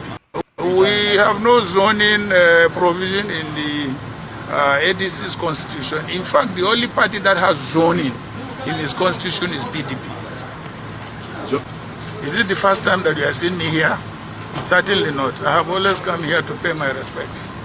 The issue of contesting 2027 election does not even arise. I am a member of ADC, and we are busy trying to make sure that our structures are firmly rooted, you know, from the world level, local government level, state level, up to the national level. And we are busy mobilizing people and also registering at the same time. We have no zoning provision in the ADC's constitution. In fact, the only party that has zoning in its constitution is PDP. Is it the first time that you are seeing me here? Certainly not. I have always come here to pay my respects. The issue of contesting 2027 election does not even arise. I am a member of ADC, and we are busy trying to make sure that our structures are firmly rooted, you know, from the world level, local government level, state level, up to the national level. And we are busy mobilizing people and also registering at the same time. We have no zoning provision in the ADC's constitution. In fact, the only party that has zoning in its constitution is PDP. Is it the first time that you are seeing me here? Certainly not. I have always come here to pay my respects. The issue of contesting 2027 election does not even arise. I am a member of ADC, and we are busy trying to make sure that our structures are firmly rooted, you know, from the world level, local government level, state level, up to the national level. And we are busy mobilizing people and also registering at the same time. We have no zoning provision in the ADC's constitution. In fact, the only party that has zoning in its constitution is PDP. Is it the first time that you are seeing me here? Certainly not. I have always come here to pay my respects. The issue of contesting 2027 election does not even arise. Out of ADC, and we are busy trying to make sure that our structures are firmly rooted, you know, from the world level, local government level, state level. Are you here to tell me about your structure to make sure Kasim Shettima remains on the ticket, or Hassan? Hassan, I think you are muted.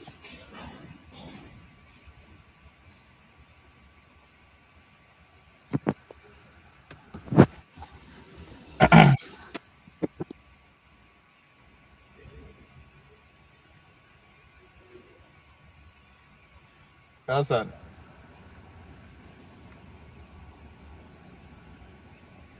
See, that means you are muted. Obie, can you hear me? I don't know. Yeah, I can hear you now. How far now?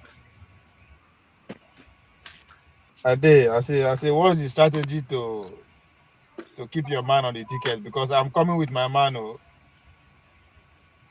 Which man again? We don't finish election now. We are never ready. We don't finish election. We don't finish election. Yeah, I know where they do Nigerians. We don't already pass that place now.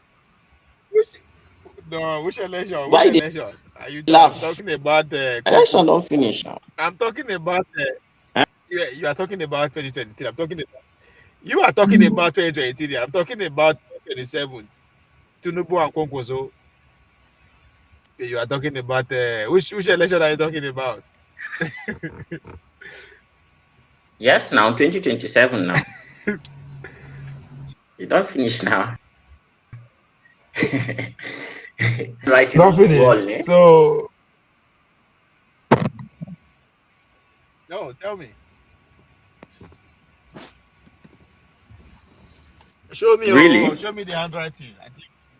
Show me the handwriting. I think I'm blind. Hassan. I don't know for you where you stay, but from vantage point. Yep. Let me into your. Let me see. Let me hear your how you concluded. How you arrive at that. Maybe I'll collapse my structure.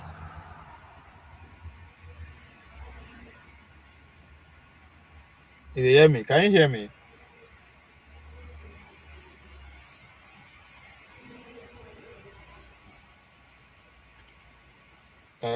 Hassan.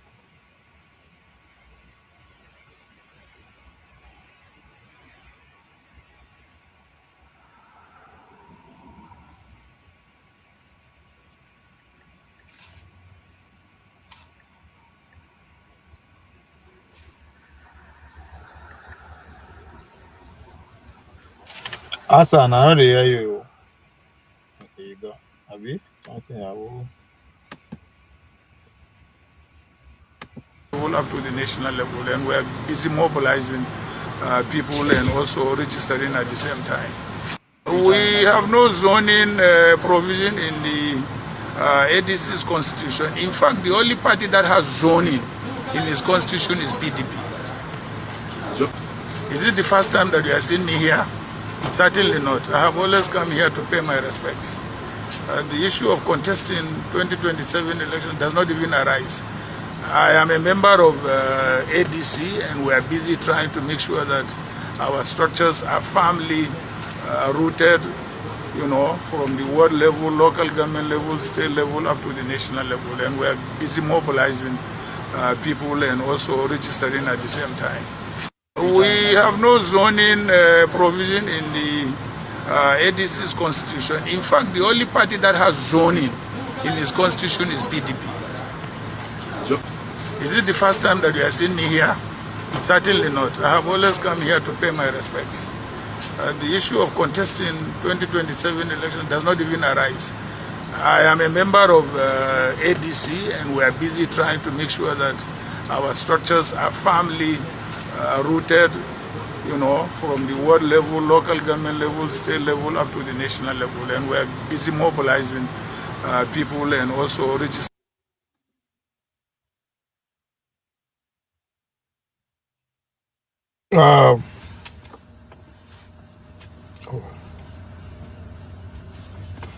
Hassan.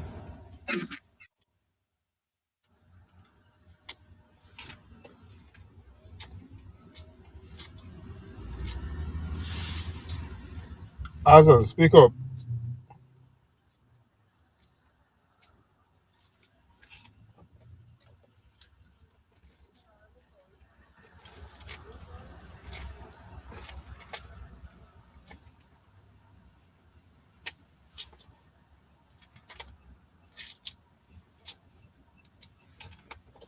Hassan, are you there? You're there. Maybe I play this At the same time. We have no zoning provision in the ADC's constitution. In fact, the only party that has zoning in its constitution is PDP. Is it the first time that you are seeing me here? Certainly not. I have always come here to pay my respects. The issue of contesting 2027 election does not even arise. I am a member of ADC, and we are busy trying to make sure that our structures are firmly rooted, from the world level, local government level, state level, up to the national level. And we are busy mobilizing people and also registering at the same time.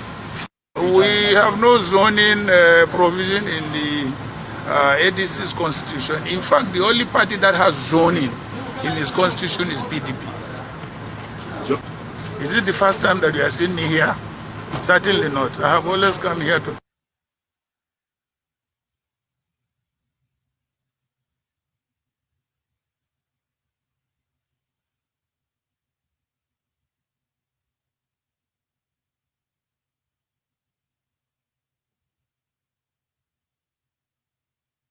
Hassan, this is your man.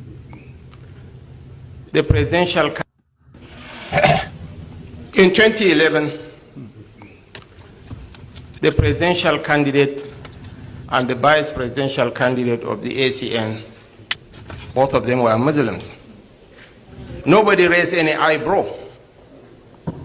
Now the opposition have seen a winning combination, and they are petrified deep down to the marrow of their bones.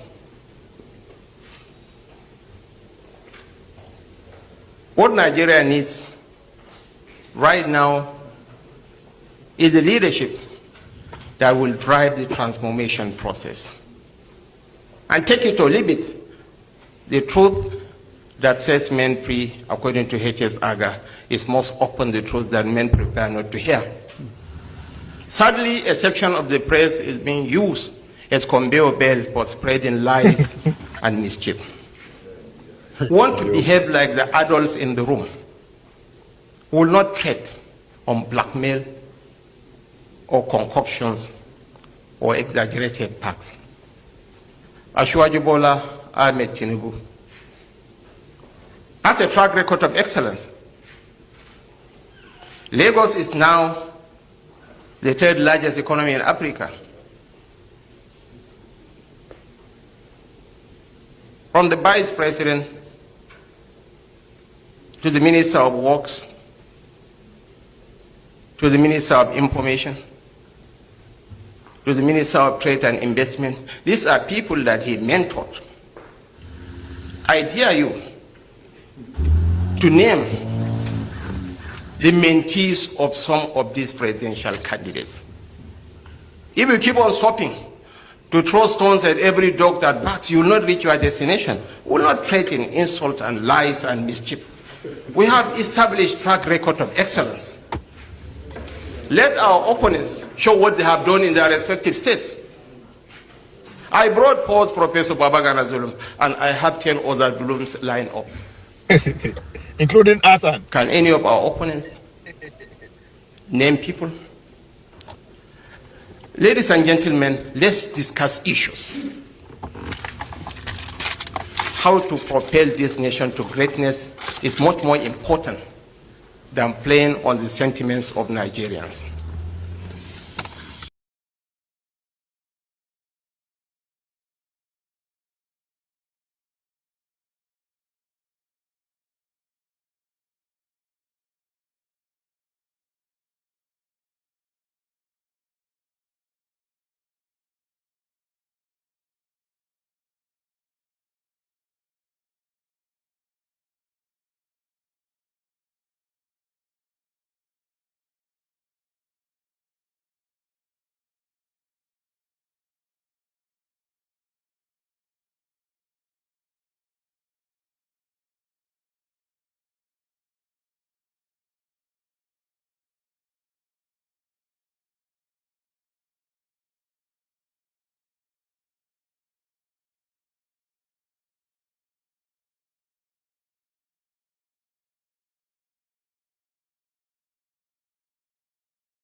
Hassan. Be like say my network get problem. I just dey try to reconnect since. Because you are still You dey hear me now? using the old network that carries Tinubu and Shetima. It's not Tinubu and Kwankwaso. Yeah. You have to.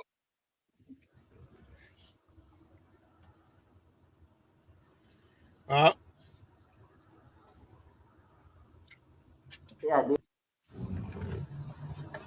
Join the Renew Hope network. Now, what do you expect?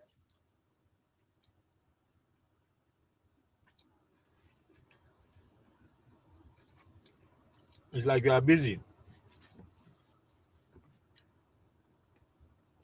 I can't hear you that much.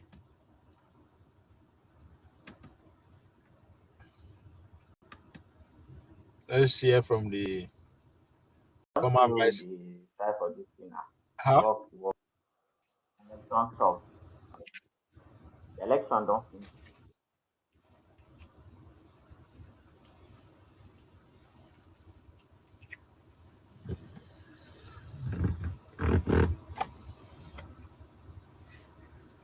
We are done internationally. So Hassan, can I hardly hear you. Is it that you are far from your phone or your network is actually terrible? Which one you there? Let's hear from the former vice president. Knows no religion or ethnicity. Insecurity knows no religion or ethnicity. I'm appealing to you.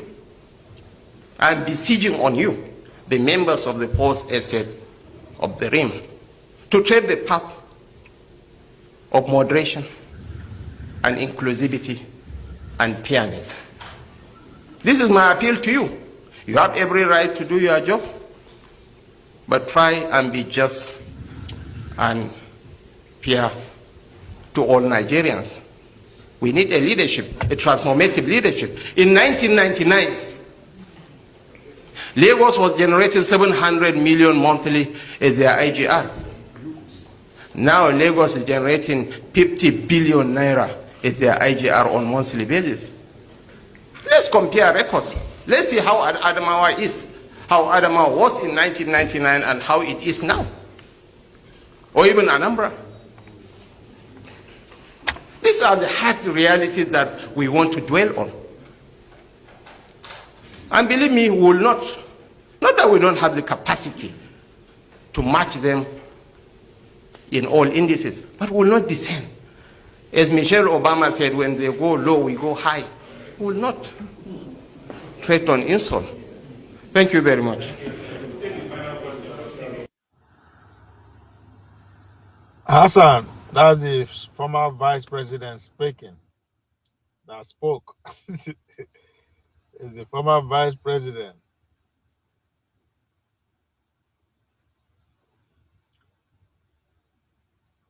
Yeah, within daily trust. Yeah, their cock and bull. Yeah, Hassan, need to fix you. So this daily trust are hoping that maybe what Kwankwaso, let's see, let me read it out. Let's say that down amongst. Did Kwankwaso respond to Trump trigger visa ban consideration? No. I don't know why people they always look at things from personal, individual things. Trump no, because the Trump go vex, then he will come override national policy. What the fuck is it? I don't know how now they are victim of media. Fresh political ripple have followed a proposed by 5 United States lawmakers seeking visa ban and asset frozen against former Kano State Governor and national leader of the New Nigerian People Party, Dr. Rabiu Musa Kwankwaso. Rabiu no get property for America now. He did go America before. But anyway, that one I just to keep the low propensity voters talking. I got it. Good headline. So let's see what are they saying.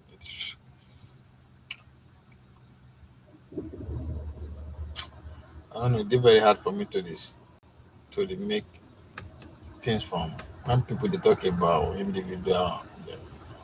Hard for me.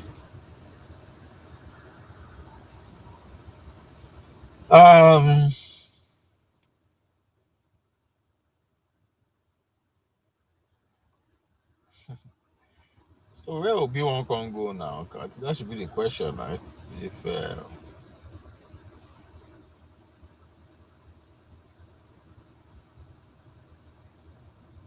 PK, kilo and say. Your successors, with the first thing that your successors have to follow you to your house and beg. Yeah. I didn't know you were there to know that. Nigerians, see, all this in, I know, it's hard for me to even say Nigerians. It's very, it don't make sense. Some fucking people will see if something, real events happening like that, they will see the header insult, making so. It's hard for me to actually comprehend the way people criticize leaders. Is it because I just pure insult, and insult now get us where we are. Insult no they win election, no they change power doesn't. So, but this man carrying insult now, the teacher, everybody the insulter, but now lead them. Where your own son? Where you, instead of you complaining, go do the same process. They have money. They carry our money. He could afford to say, make him picking go sit down for London or anywhere in this world. Election come, they go ring her in, and nothing me and you go do. At least as of today, I don't know of tomorrow. So the man carrying him, the guy, I don't know why he graduated, just graduated or he did it. Just graduated, say, come and sit down. Come. The guy is following the rope. The man is young. I said the man. Wike is young when it comes to Nigerian politics. Don't forget Nigerian politics. Wike is in his 50s. On a good day, he has like 30 years more. Make it see the maintain power. And with the way the way the health industry is going these days, which is all the innovations and AI and all this bioengineering and what have you, the man still get another 50 years. If he still get another 50 years to go. But that's beside the point. The son is what, 20 years old, 25 years old at max. How many more years do you think they can get? If they introduce his son, who is in his 20s, to politics today, that motherfucker has 40, 50 solid years to run to stay in power, to follow people with the drop power. People don't see that. They just because I don't even know why people they hate politicians. Unless you know I'm in person.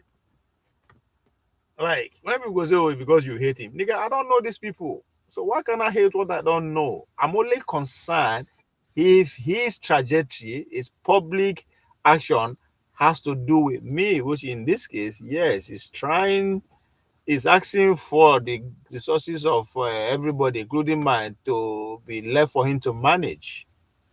So yes, I have a say. But other than that, I don't give a fuck.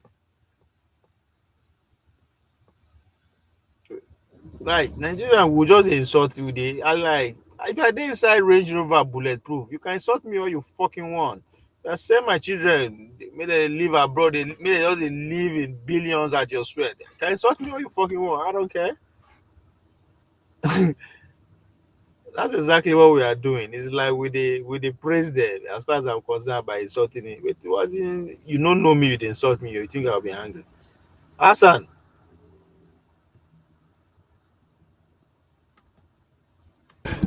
All I can tell you, yes, Mr. President has been very kind to the people of the state.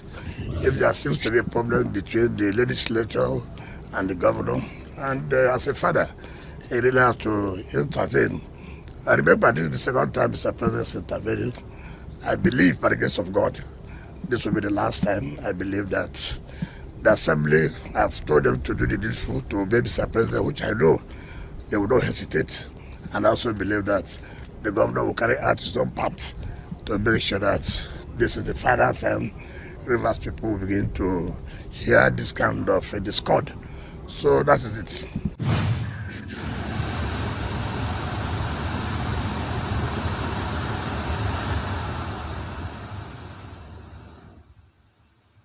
Before November of 1952, with the test known as Ivy Mike, the first hydrogen bomb, you know, there's like before Christ and after Christ, and it's just very different. Suddenly,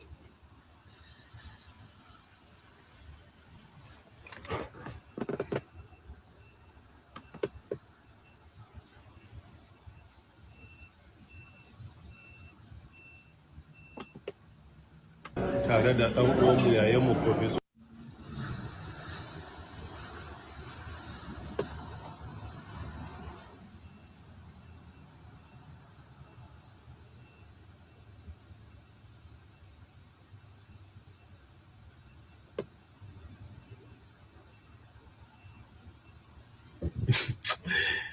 all these ones they don't train from Harvard. May they call the may they call it disease. The ruling party.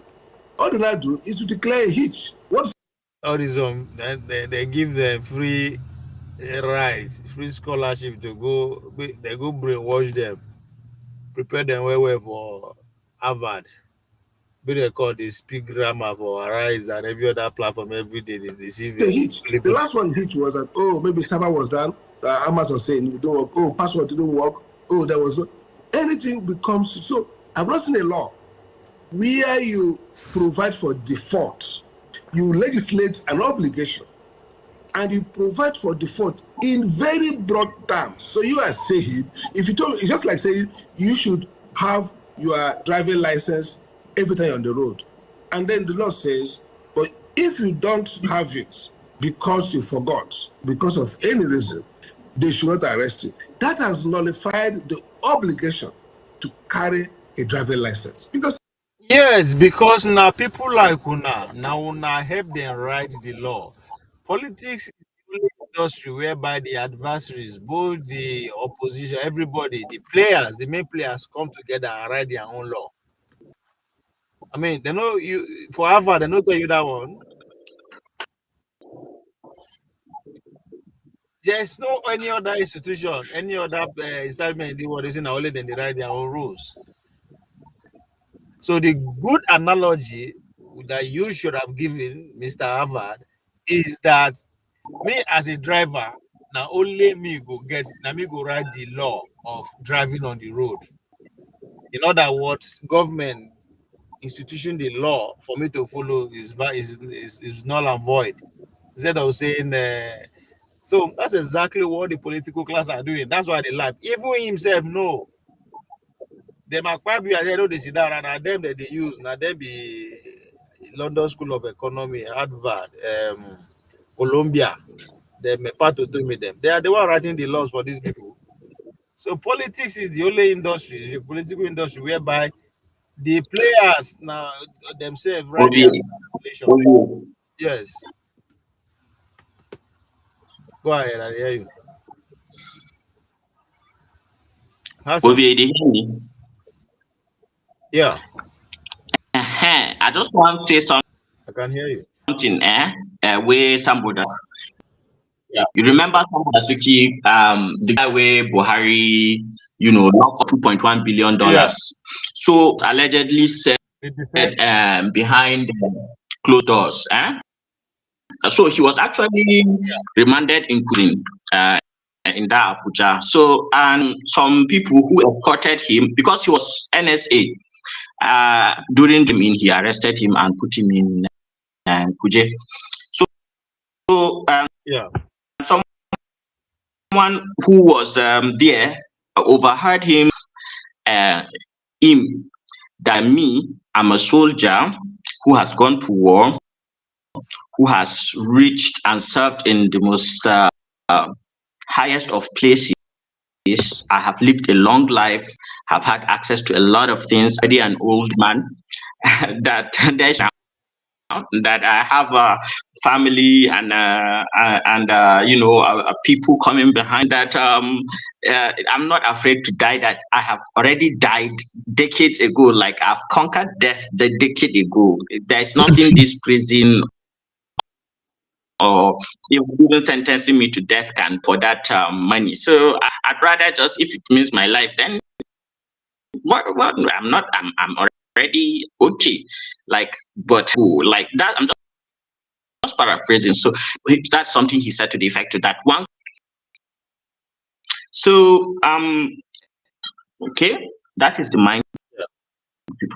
So I sometimes other Nigerians don't understand that they don't even understand the kind of people they are in instance. Yep, I agree.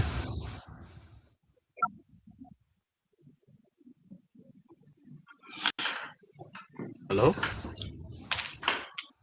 Yeah, I'm here. So if imagine when this I'm here. You did hear me? Yeah, go ahead. Let me go back to my computer. Let me use my tablet. I think maybe it should be better. No, you are clear. Okay, so okay, the present governor of Bauchi State, right? He was FCT minister, and then when Buhari in, he was also. And what happened was that when in that Kuje prison, he bought Parkins, is it 90 kV generators, two, just in case there is power outage, anything like that, and had a cow slaughtered every 2 days, for inmates, and so when the guy was when his sons, his retinue of sons, like got him free from that prison. Come see the way prisoners they cry. Everybody they cry, from prison warders to prisoners. So when they want see take see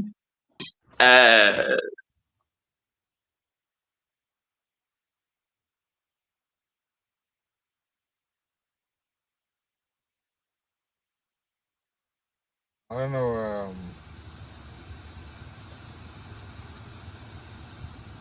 Hassan, you're gone.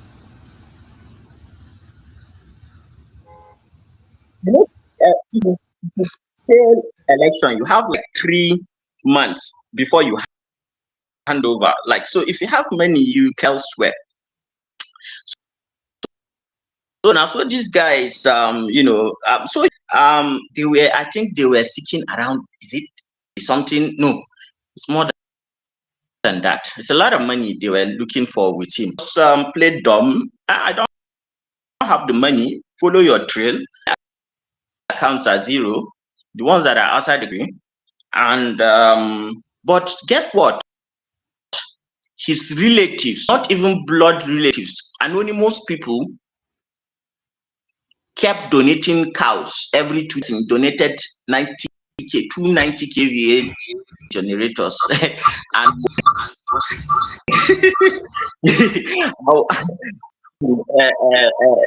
lights. So in this country,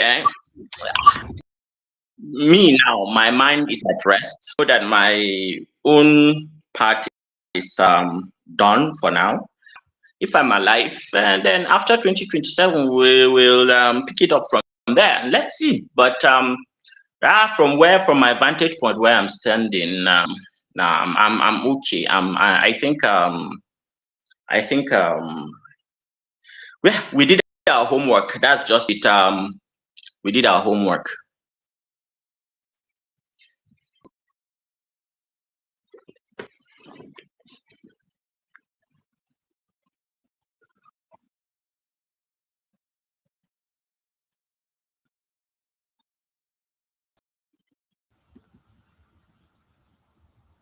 And your own work gave you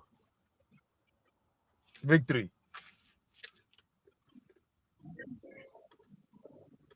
Hassan, can you say that again? I say your homework gave you victory.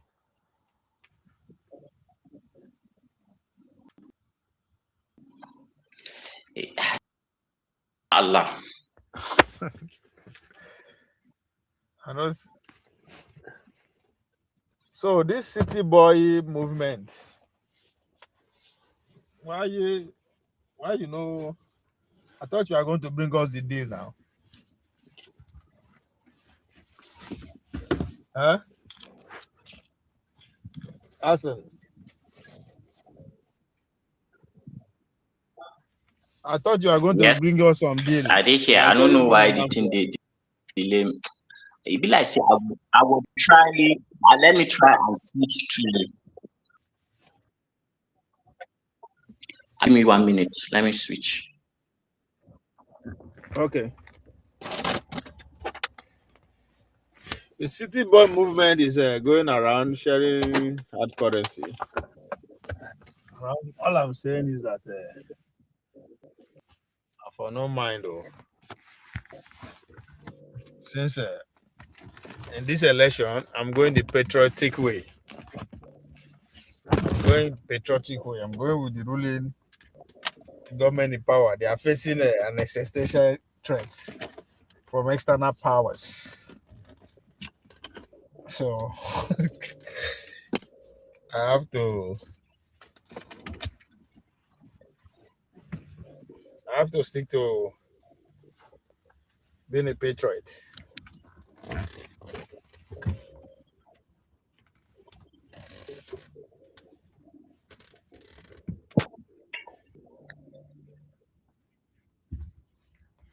Abi?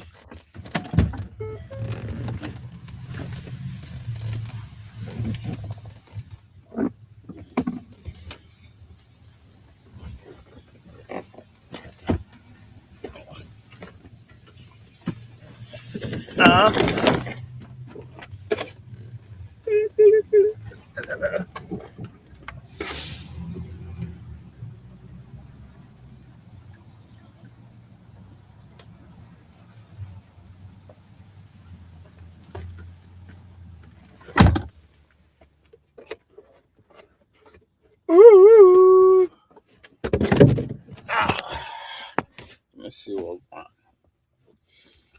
don't know why. I don't know if he used this my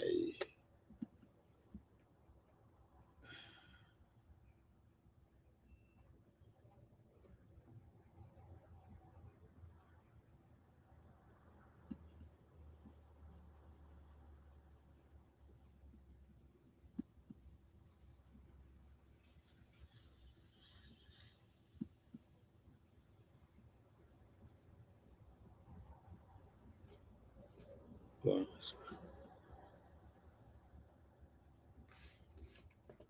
me see. Maybe we'll get it this time.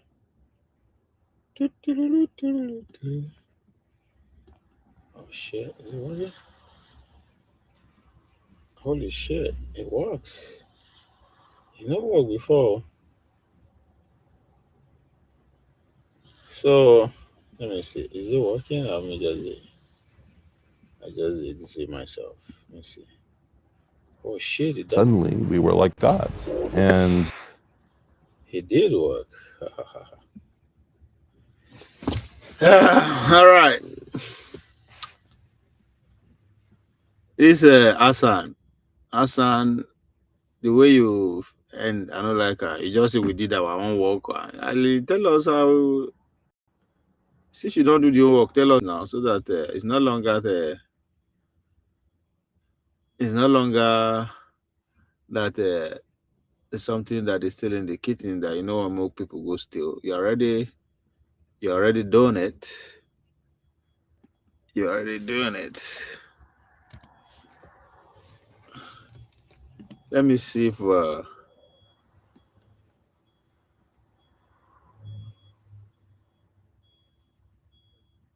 long process, man. I'm ready for this. See, that's when what happen. You're using a new. Oh, okay. Got it. Fuck off. Yes. Make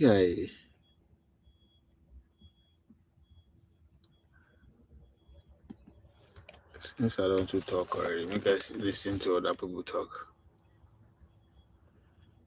She listens to Eric Weinstein.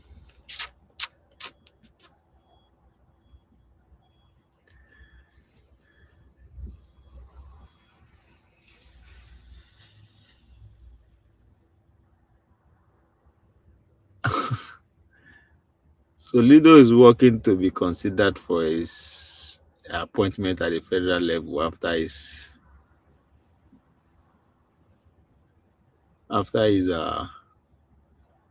tenure. I make and then tell us he come. That sit at home, so it's a stain on our government. You better take care of it if you want to be considered for anything. And the guy went to work. I think so. From the conference, and what exactly are you going to ensure that insecurity is adequately tackled in Anambra and the eastern region? Well, first of all, I think the president's message was emphatic, and we're quite excited to also listen to the president and his determination to stamp out insecurity nationwide. It resonated very well with everyone, and for me in particular, that was a very impressive message, and I think all Nigerians also, I would say, are impressed with that determination.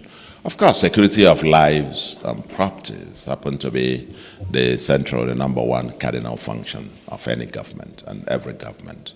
And so when you talk about collaboration, that's the primary focus of every government at all levels. The federal government, the state governments, the local governments, the communities, and so on and so forth. Security is everybody's responsibility. And you can't tackle it, no one arm of government, not even one community or individual can deal with security. It requires systemic, collaborative approach to be able to deal with it in a comprehensive manner. And I think we all signed up to it. When we took the oath of office, it is to do the same, to do exactly that as the principal duty of every government. So, we went home. We left the conference re-energized, invigorated, that we're all singing from the same hymn book. There was even a panel on security and collaborative arrangements to be made. We appreciate the job of all the armed forces, the police, the army, the DSS, the civil defense, the Navy, the Air Force, and all the paramilitary agencies, as well as our own internal security agencies. In Anambra, own vigilante is called the Agune Chamber. They're working, we have the anti-cult, we have the anti-touting, and all the other security outfit. They are working in Anambra collaboratively and very effectively, in my opinion, to stamp out criminality. You know, when I assumed office, so far, since I came into office, about 62 criminal camps have been dismantled in Anambra. And we're not resting, not 1 second.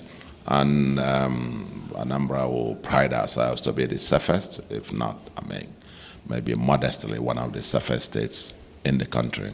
And so security is key. Last Christmas, everybody, all over the state, it was as if we had a mass return. Traffic, heavy traffic, all over the place. And that's a celebration of the return of security of lives and properties back again in the region. Is any of this related to why you visited the president, sir?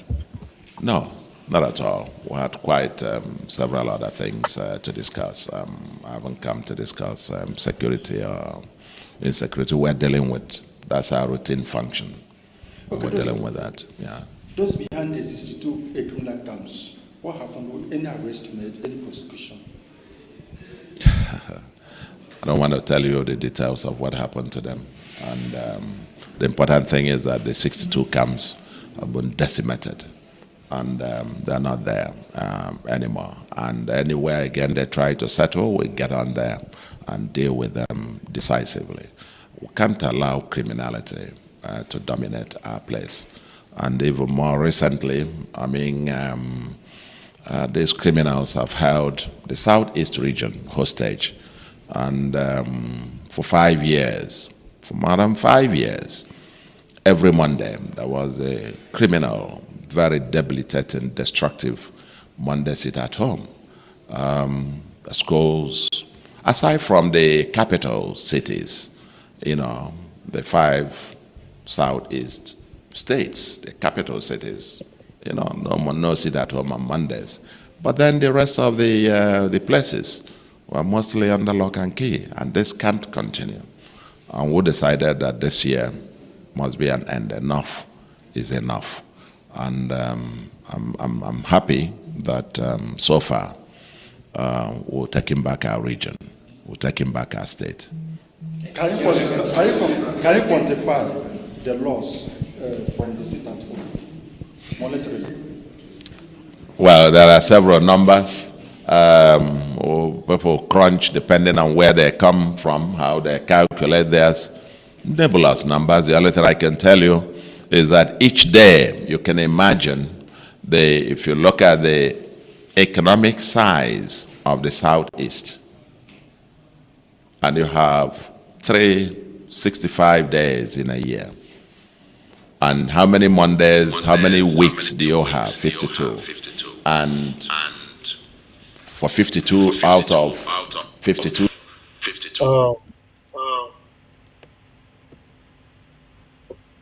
You have more than one gadget.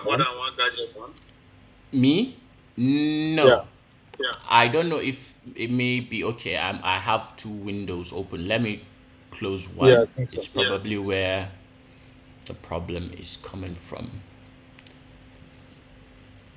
Yeah, because you are echoing.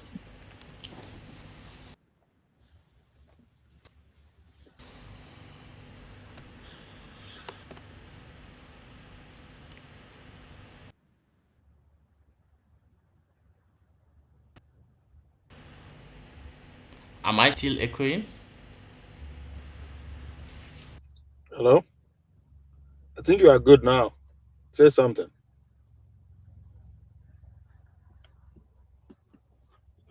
Hassan. Economically, politically, not just now, but also in the future. And therefore, for us, it's something that just can't go on if we value the future of our people. And I think now that they are open, Mem Market, Onitsha Mem Market, more than 45,000 shops. You can imagine the largest market in West Africa getting shut one day in a week. You just quantify that. And now that they are open, I went there a little bit over a week ago, Monday last week. And if you saw the joy of the people, tens of thousands of the people there chanting and rejoicing that a new dawn is here. And this last month,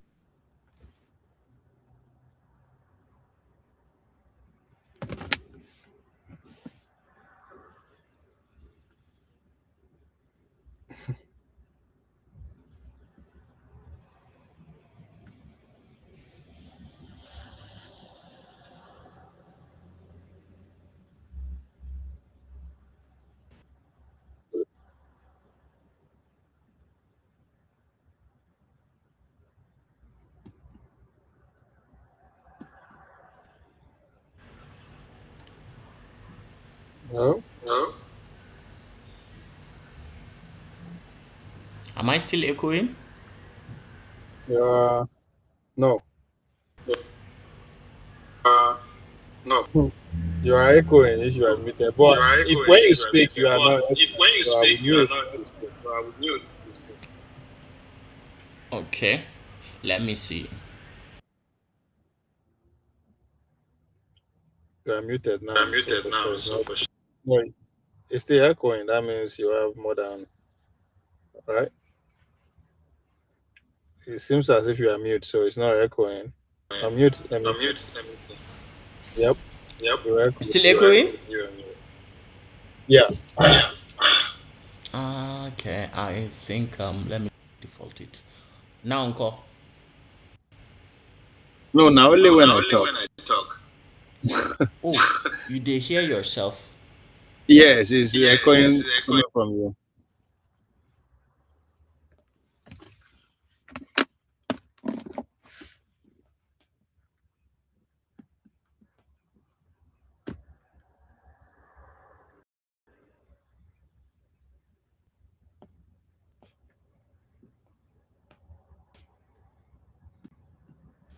Five U.S. lawmakers have tabled a controversial bill in Congress seeking sanctions against Miyetti Allah Kauta Hor, the Miyetti Allah Cattle Breeders Association of Nigeria, and former Kano State Governor Kwankwaso over alleged religious freedom violations.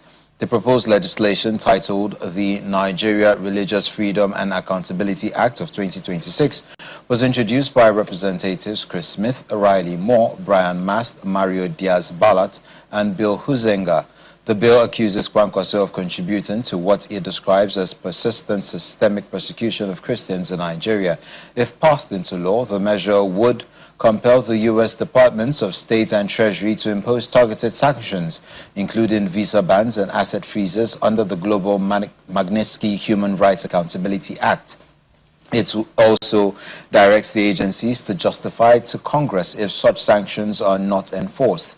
In a sweeping provision, the bill mandates the U.S. Secretary of State to determine whether certain ethnic militias operating in Nigeria should be designated as foreign terrorist organizations. As of press time, neither Kwankwaso nor the named groups had responded to the allegations. Hassan, are you there?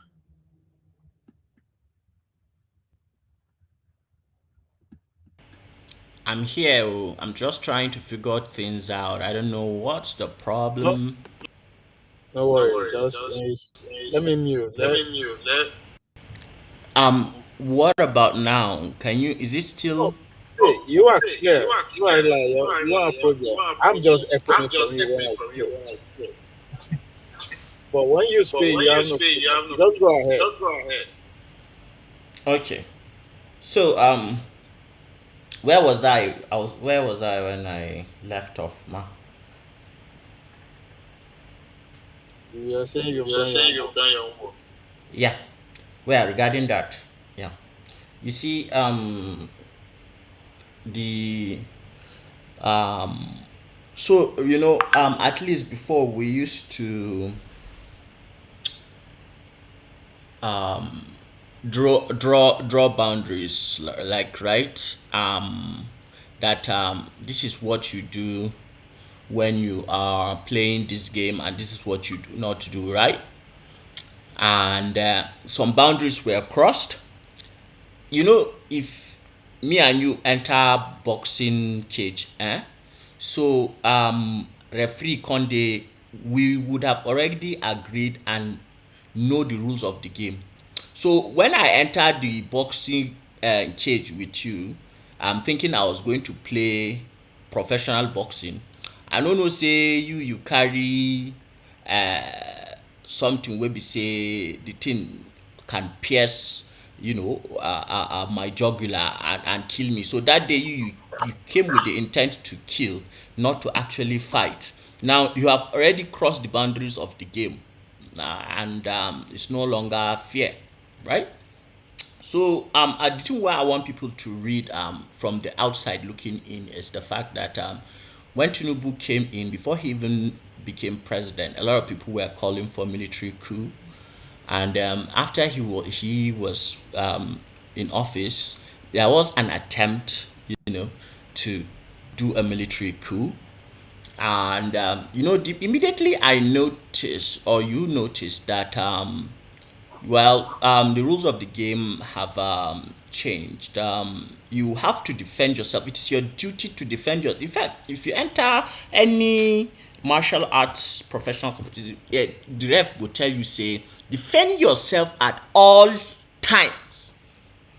So if what it will take for you to defend yourself at that time, where I be me, as at that time where my opponent is obviously has put in a brace with a mechanism that can pierce my jugular and take me off the face of this earth. If at that time I decide to take one drastic measure and maybe punch him where I shouldn't or something like that, and he eventually dies, I have nothing to feel bad about, or my conscience is clear. That's self-defense, right? So I want make people look wetin dey happen in Nigeria's political arena more like that. The fact that of all the people and the United States will call terrorists, is the one that is proving difficult to, doesn't want to play the game, doesn't want to follow the referee blow whistle. You say no, you must continue. Then you would have to be, taken whether in chains or in any way or any form. Now the game is just the game, and I mean the purpose of all life is to survive, right? Like, so yeah, that I just mean that's just it. That's what is happening.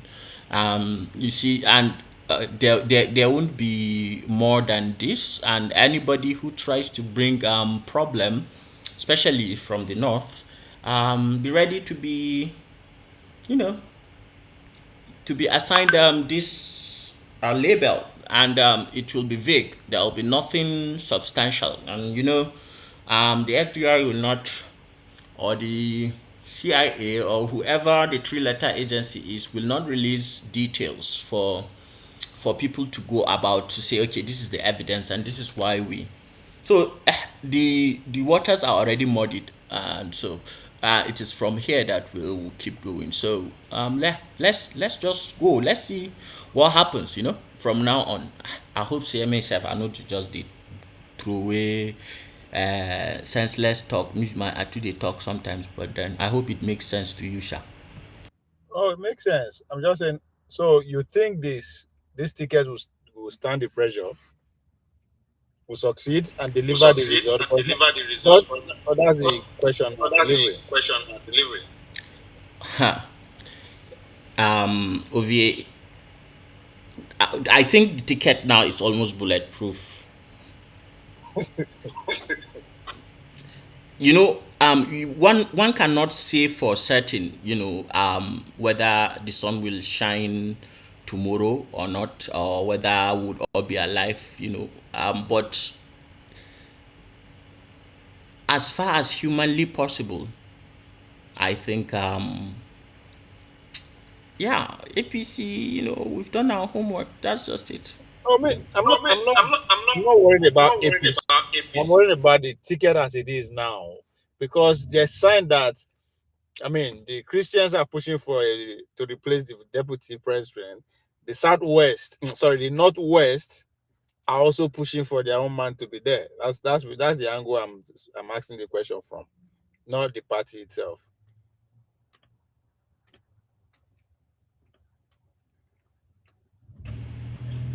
That is done already. If you are talking of APC, having, I don't even understand you. You mean APC changing the vice president for another person? Yes. No, that is done. Take it from me. That is done. Okay. You mean the same ticket will continue? Inshallah, nothing is changing that. Okay. Yeah, there will be concessions elsewhere, not here. Give me anywhere. Give me, when you say elsewhere, like. I can't say. Me myself now just. Just in form of a guess. I don't know. There are a lot of principal positions that are not decided on election. That are not decided by the title you hold. It would have to be like after election or just before elections. Yeah, there will be some changes. Just observe from now till April. But it's not just going to be the vice president. No, that is not changing. That is not changing. I'm curious what kind of other changes that can occur that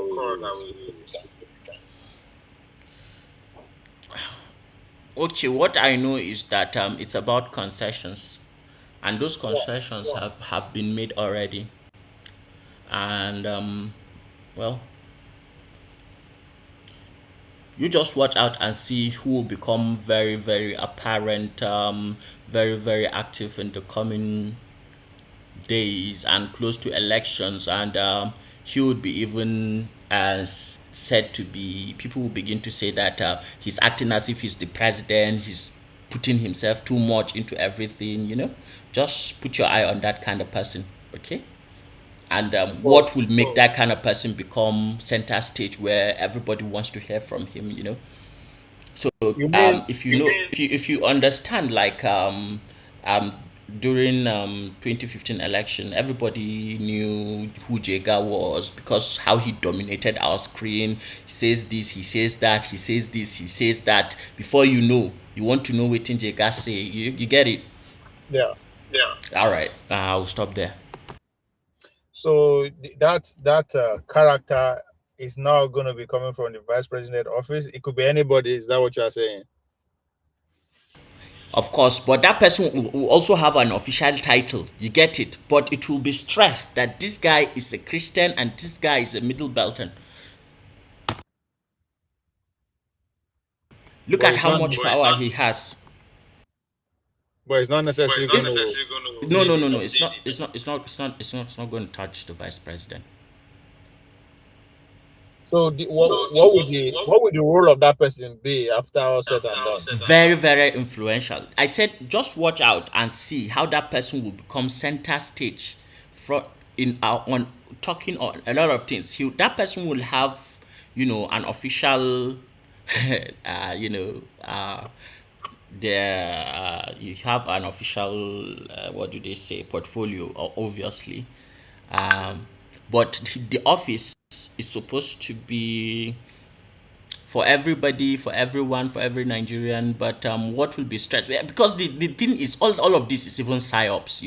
All of us know that in this country, you get to positions of influence because of your tribe, your religion, your region. It is what takes you there. But you also occupy neutral positions. However, what takes you there actually is not even what you necessarily believe in. You get it? It is what you ought to do to get there. So if you have to wear a certain clothes to get admission into certain places, and those places are important, of course you wear it. You don't go to the court, as a lawyer and not dress, appropriately, So what our politicians do is that they take these gowns and they wear them. They don't actually really believe it. It is the common people, me and you, commoners like us. Now, us, they look at, they see tribe, they see religion. It's beyond that what is happening. It's just chess, that 4D chess. So I'm talking about the optics now. So for the optics, pay attention. See, that person will be a Northern Christian, and that person will suddenly be of importance. What did he say? What did he not say? And from there, that sense of belonging will be there, and it will be stressed so much that those who it is meant for to secure their vote from the Middle Belt, I'm very sure they are going to give the votes. For those from the Southeast who will be making noise and be cursing people, they can do that from now till thy kingdom comes. We change a damn thing. And then we'll go from there. This person, is it going to, let me put it this way. No, I closed that chapter. Let's go another place. No, I'm not getting a name. I'm still trying to expand more on the role. Now, this whoever this person may be, or whoever it's coming from, is the role that he will be playing sound as a disguise, or even after the election he will still continue the role?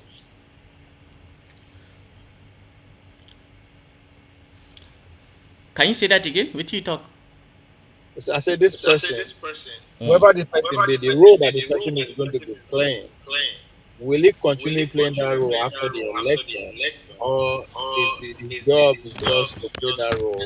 I don't know. I can't say from now on, because whatever I say to you now is just like me telling you, okay. So that's the best I can say. No, of course, I know you are. I'm not saying. I know you are just painting a scenario, or I'm not Then saying you are. yes, if I answer the next question, then there is no plausible deniability. So I can't answer. That's just what I'm saying. That's as good as you can get from me, as I am as waiting. I hear from the ether, from my permutation. Yeah, I'm just. I think somebody is actually. I mean, I can picture somebody who's playing that role already.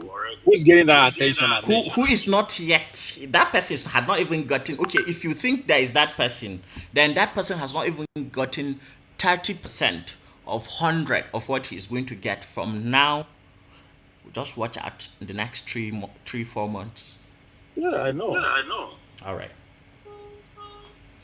And it should be important, where that person is coming from, his religion, you get it. And some people are already playing their part, like they are pointing it out. They are from the north, okay, core north. They will point it out to the to the people, to the northerners, to be against it. That will make southerners to fall into their Christian minds and then be for him. So indirectly, they are working for us while they seem like they are against us. So it's chess. Like No, I know that's how the game is played. I'm just. I know. I mean, that's not normal. The only way to get some people to get votes is to provoke them. I get that. I mean, that was the game the APC played anyway last election. Yeah, the games of power and the laws are there. If you decide to violate them, waiting you see just take. So I don't know waiting. Even the America where people waiting they happen behind the scenes, they happen. See the No, America are no sense. They are just focused on no. what The thing they with want. the thing is that if you are talking with a lot of Nigerians, me I don't know. I no go white man school, so I don't know book like that. Kaganiba, but most Nigerians we know book, and they will begin to say United States, and then begin to compare the United States with Nigeria and all that, and just taking the world as if it's some kind of ideal, utopia that we're living in, and people are still living in those shells and have not confronted reality to that level that you would say like, yeah, man, I get it. You have a point. They are product of TV, internet, and all that. So that's what TV is for. Internet. Are you sure that's America don't care how you govern yourself. They just, in as far whatever their resources is, they get their they get their own share. They don't care how you govern yourself. They don't too. Unless the government want to stand in their way and take on. But other than that, they give the devil more billions in devils. That's what Nigerians don't understand yet. With time, With time, hopefully. Everybody work. Even if you look at the people who are carrying the news in America, they are fighting for their own election too. Rally more and they will not get elected. They will not get funding from the evangelicals. So they know. So everybody they hustle. So is that thing is mbaka yi baniguri. Shine kawai. Mbaka yi baniguri. So I'm wondering, Arise people. So they were saying that what is it with Kwankwaso and all that, and that America saying that he's of concern or something like that.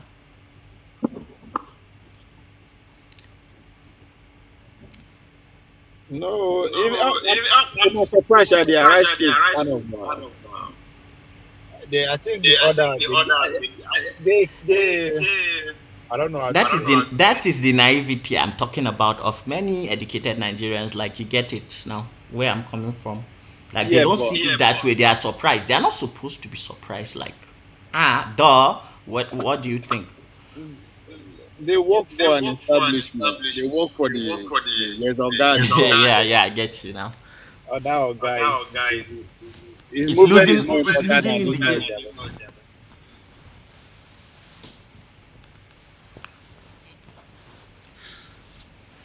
Now, what do you think of are you is it Atiku Amechi or Atiku Makinde? Me, I don't even bloody care. I don't even bloody care. All that one. You know, like when you don't play semi-final finish, you don't already go final, bar.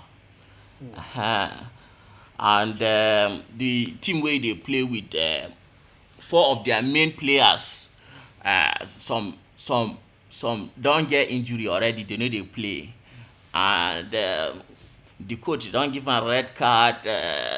They are coming in with a lot of. Yeah, no, I'm looking at them from 2031 perspective, not 2027. Because how they finish 2023 is actually important to the kind job they will have going forward. Yes. So if you finish well, yeah, and whatever that word is, that is why this guy is still dangerous. It's your Kwankwaso. Still I know. dangerous. Still dangerous. People don't. They don't understand this guy. In they see clear. He's a worthy. What do you say? Opponent. Like he's a worthy political opponent.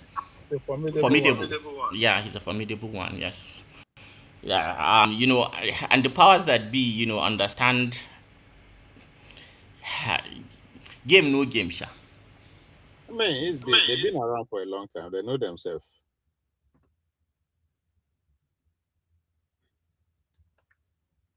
So I'm just looking at who is going to be that guy that will. So his fate is not command the wave after 2027 going forward.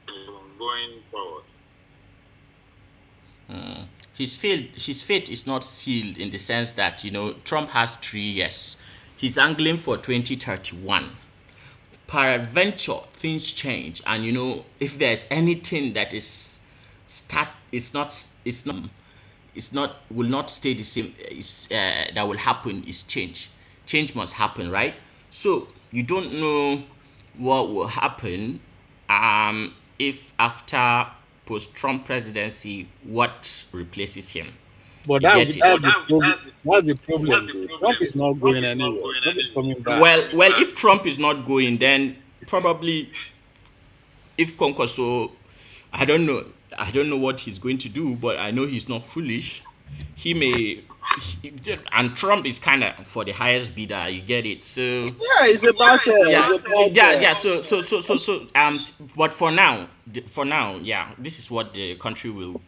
Our DSS have what to say, not to even give him ticket. Every establishment. You get me. Yeah, you get me. The question is that what is that deal they're asking for? Nobody knows yet. Now let them know. Yeah, that's the right way to say it.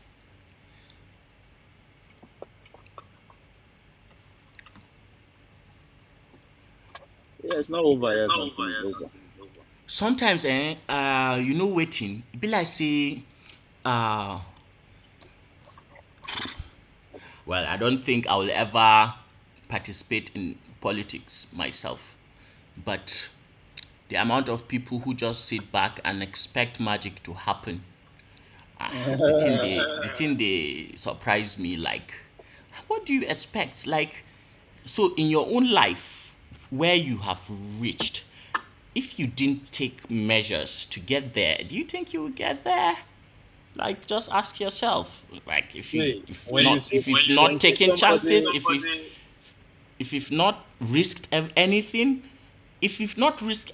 then you're not. I don't think you're getting anywhere. You have to risk something. Well,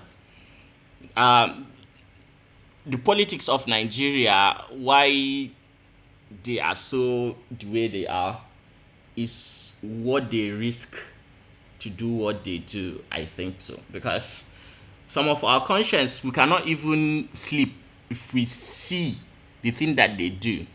This PDF thing where American elites they do, huh? That is just one part. You know, our own politicians, their own we don't even know. You can't even, but a lot of us understand that they do juju. So what that juju entails, you know. You know. When You don't know now. when you say You go fit do am. when you say that you say I don't die before, what do you think? That's what it means. You have Yes. to, once you decided to go into electoral office, you know get you conscious again. You're no longer a normal human. Because you have to compromise together. Yes, you don't get me. You don't. No, that's it. Man. Some people don't dig their grave the day when they accept to join the process. So they know. Hey. No, it's not. It's not for the faint-hearted. Maybe for everybody. It's not for the faint-hearted. It's not. And that is not to say that there is no place for the good person. Because me, I always believe that when you are good and you are willing to die for what you believe in, you get it. You are even more stronger than the person who is who wants something for the sake of it. So, but the problem is we do not have good people who have cojones. So we don't even know if they are truly good, because you know poverty can make you to look good until you get the power, and then your real picture will come out. So you don't respect a poor, honest man. Like what you damn near respect, you must respect, you know, a honest person who has influence and access. Like you must respect that. You can't help but respect that. Yeah. There's nothing like being honest or good person self. No, there because is. You are not in a way. It's not like you want to spend your money to help people. You are going there to utilize what is there. You don't even know what is there. So by the time you can't reach there, the contact say, "Come on, this is what is here, but this is how it is." So it's not left for you to adjust. You have to adjust to the system. Because presidency, for instance, you don't change presidency. Presidency change. You have to adjust to what is there. No matter what you are bringing in, you go put them outside and you enter. I will give you the real this. Okay, this is how it works. So people don't. The thing that phenomenon they happen where we say you go see person before he enter the position. People will be saying he will do this, he will do that, he will do this, and some of us will look at them, will laugh. They will say we don't know it. See this aboki, don't know anything. We will look at them, will laugh, because there's no point even arguing. Like so when the person enter, say something is wrong with it, because the Buhari way I know, the Tinubu way I know. No be say the Tinubu way you know. The thing this thing where they talk of him don't pass Tinubu now. Him don't pass Buhari now. This is it's a country now. It's a country. Maybe it's a company. It's a country. And you are not bringing anything to Abuja other than your two left legs. Now so you go enter, now so you go leave them. It's a system. A system now. You can't change the system that is already good. It's a system. No, for the system to change, a lot of things have to happen. 2-3 orders of magnitude. Which I don't think the ordinary Nigerian is equipped to take things there. The point is that change to what? If you divide people to look for change, ask them, what do you want? Everybody just shout change. My turn. They look for their turn. Change happen every day. Change happen every day. You are not just in the right place. It will pass you by. I swear, one day we'll be in the right place. Inshallah. We don't need to carry big titles. Me, I just want to, just leave, just retire early. I just want to retire like 49, 50 at the most. That's just what I'm aiming for in this life. And Ibana Sundamwa, inshallah, just want to retire early.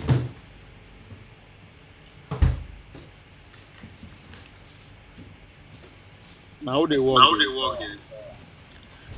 And I saw you talk. Me, I dey work. I don't know. Maybe you have, money you've kept enough, and you don't already set yourself up. So me, I no go. So Now because of money they work. Me? Yeah. It's of course. It's there's a lot to do with it. 60-70%. It's not. That's what I'm saying. I'll come here, lie you. We are working to buy what material, what need to live like. There's nothing wrong with that. So that's why they ask you. How they work to retire? You are not working to feed. If they work to feed, you know they work the way they work. You are working to acquire necessary things. No, I don't. Okay, let me put it this way. Guilty as charged, as far as the point you made. That's who we are. That's normal. But the only thing that also you need to, I think I would like to give myself that aspect is the fact that we are living in uncertain times. There's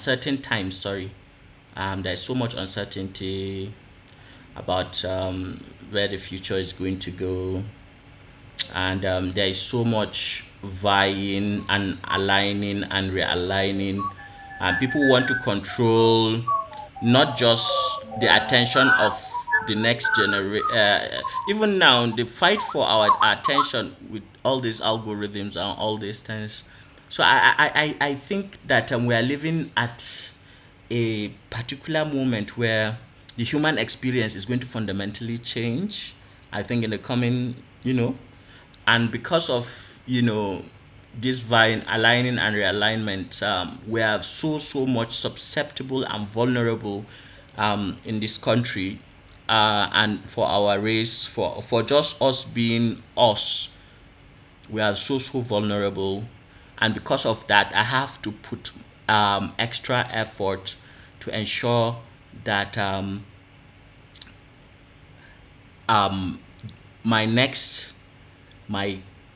the next generation of my family, survives this turbulent period. And I don't think you can navigate this period if you don't have sufficient finances, so to say, for lack of a better word.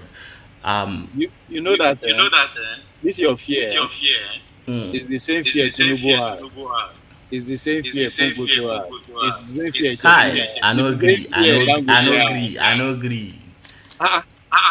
What is that working for? What be next generation? That's what they will tell you. No, that's the problem. No put. Dangote is not well. That is what he will tell you. Dangote is in a system. Their family is a system. No compare me with Dangote. My father no be anybody. Hold on. I am not comparing you. I'm just saying not the same thing way they did. So if you ask them, why are they doing what they do up to today? They'll say that because of my children they no suffer. So you guys have the same motivation, the same motive. Might not be in the same level, but the driving spirit is the same. And that's why all of the world is the way it is. Everybody is working for the next generation where you know who know. Ovie. Yes. The time of Kwankwaso and Tinubu, I'm very sure, just be Kaimun Adelchi Anangurang, just be be a good judge. I don't want you to fall into your biases. The time where Atiku, Dangote, Tinubu, Kwankwaso, the time they were coming up, there was a lot of stability. I don't think any of their villages were threatened, or they have people coming and killing their people, destroying their livelihoods, kidnapping them in mass, and threatening to even, what do I say, to because of what is underneath the soil, like it has become a curse to the point that you are now you being on your land is seen by the powers that be as some, like, it's just like having, how do I say, having I'm looking for a metaphor that will fit. Let me say, okay, just like, a wound, just like a wound that is beginning to heal, just like a wound that is beginning to heal, and that wound that is beginning to heal is somehow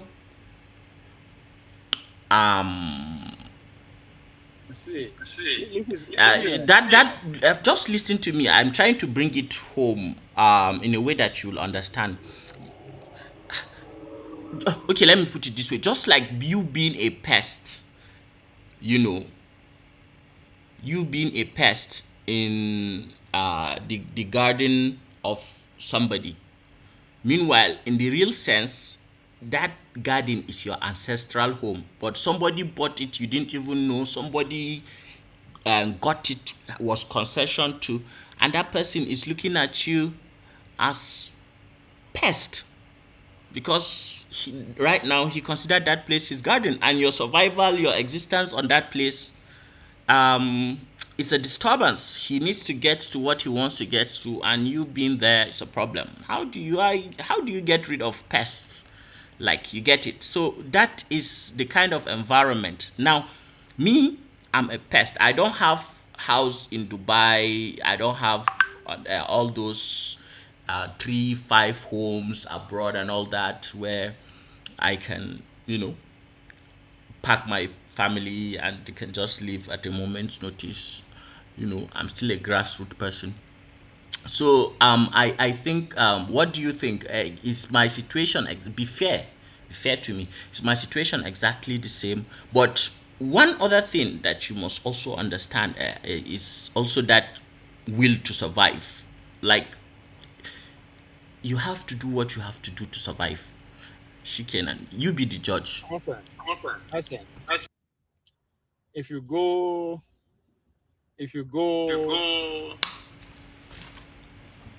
let's say you go, Yakushan, right? The person who did it, what do you think is the person's problem? As a young man, where they live their own life, what do you think his problem is? I would say that he's just looking for a way to take care of his family and survive. Yeah. Good. So the idea is that I won't buy a aeroplane. I won't go look for army in no day, right? As far as it concerns, those people doesn't exist. So no be problem to am. Now you live in a city. So you have city problem. You live in 2025. You are going to have 2025 problem.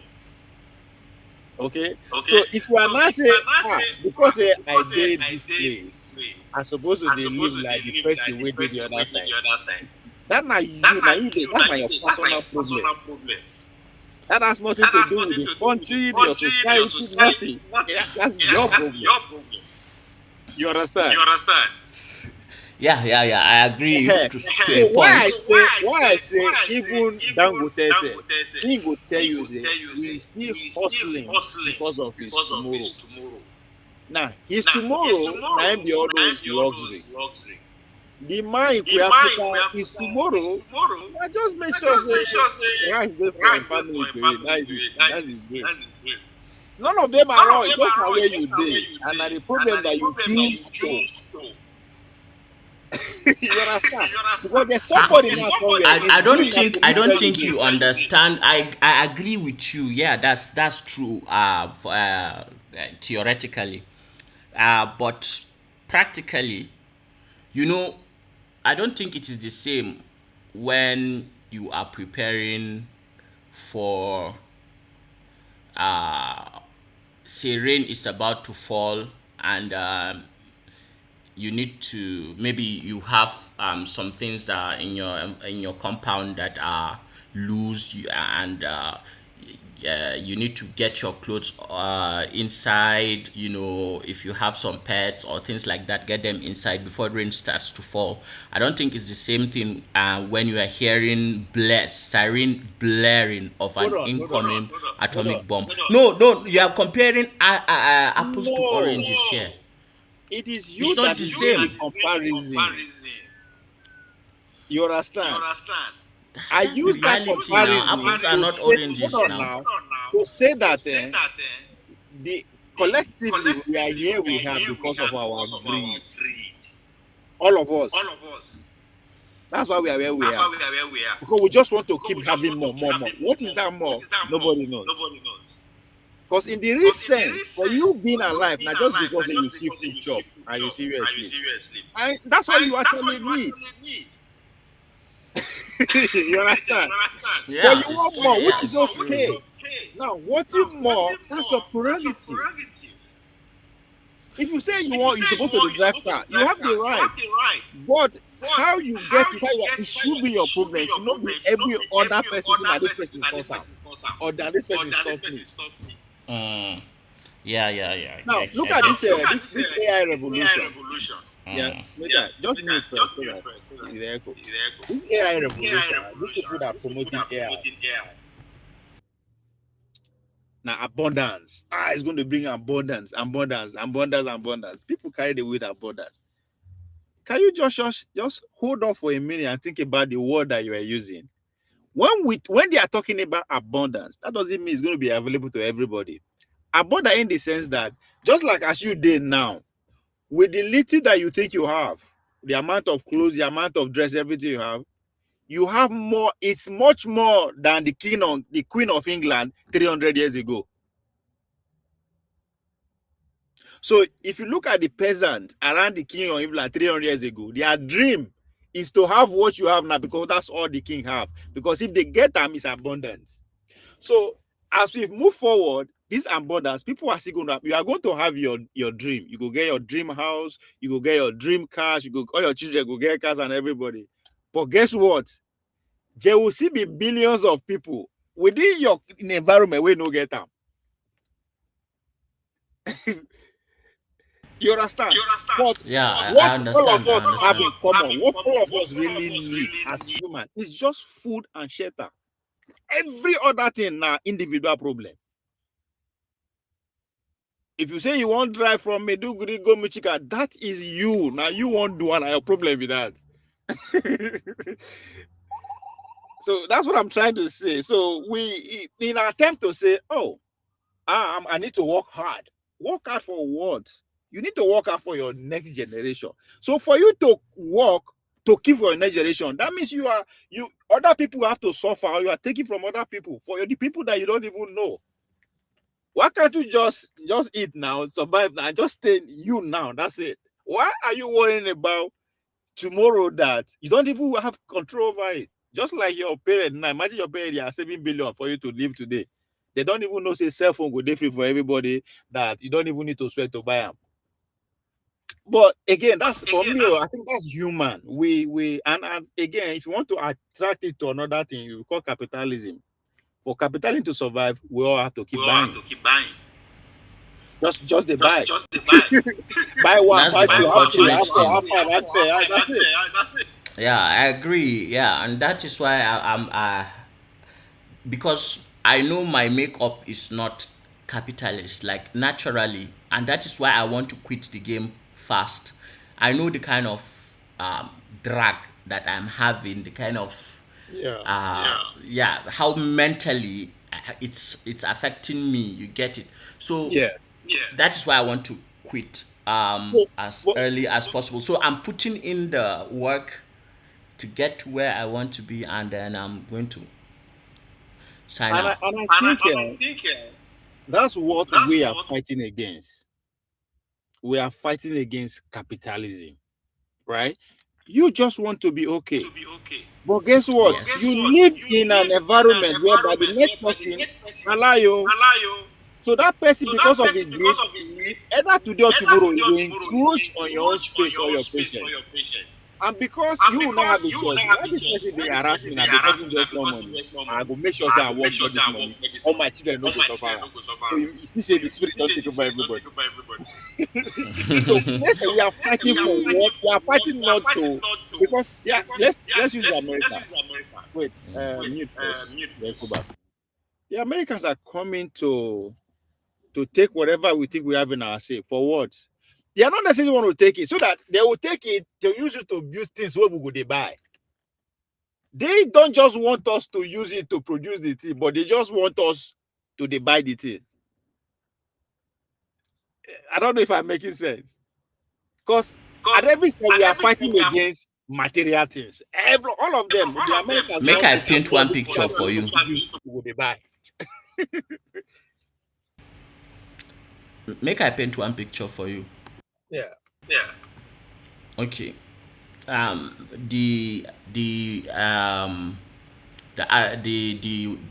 thing that is most concerning to me regarding this example that you just gave regarding that the United States or the global power, whoever might be, wants us to buy, is the fact that it actually depends on what we are talking about and where you are. There are places where you are that the things that they are looking for there is worth having you not living at all. Like the stakes are so high to get that thing that it can, if it means that you are not there completely, then you are not there. For example, some things you need for the military industrial complex, high-end scientific equipment, and all those kind of things.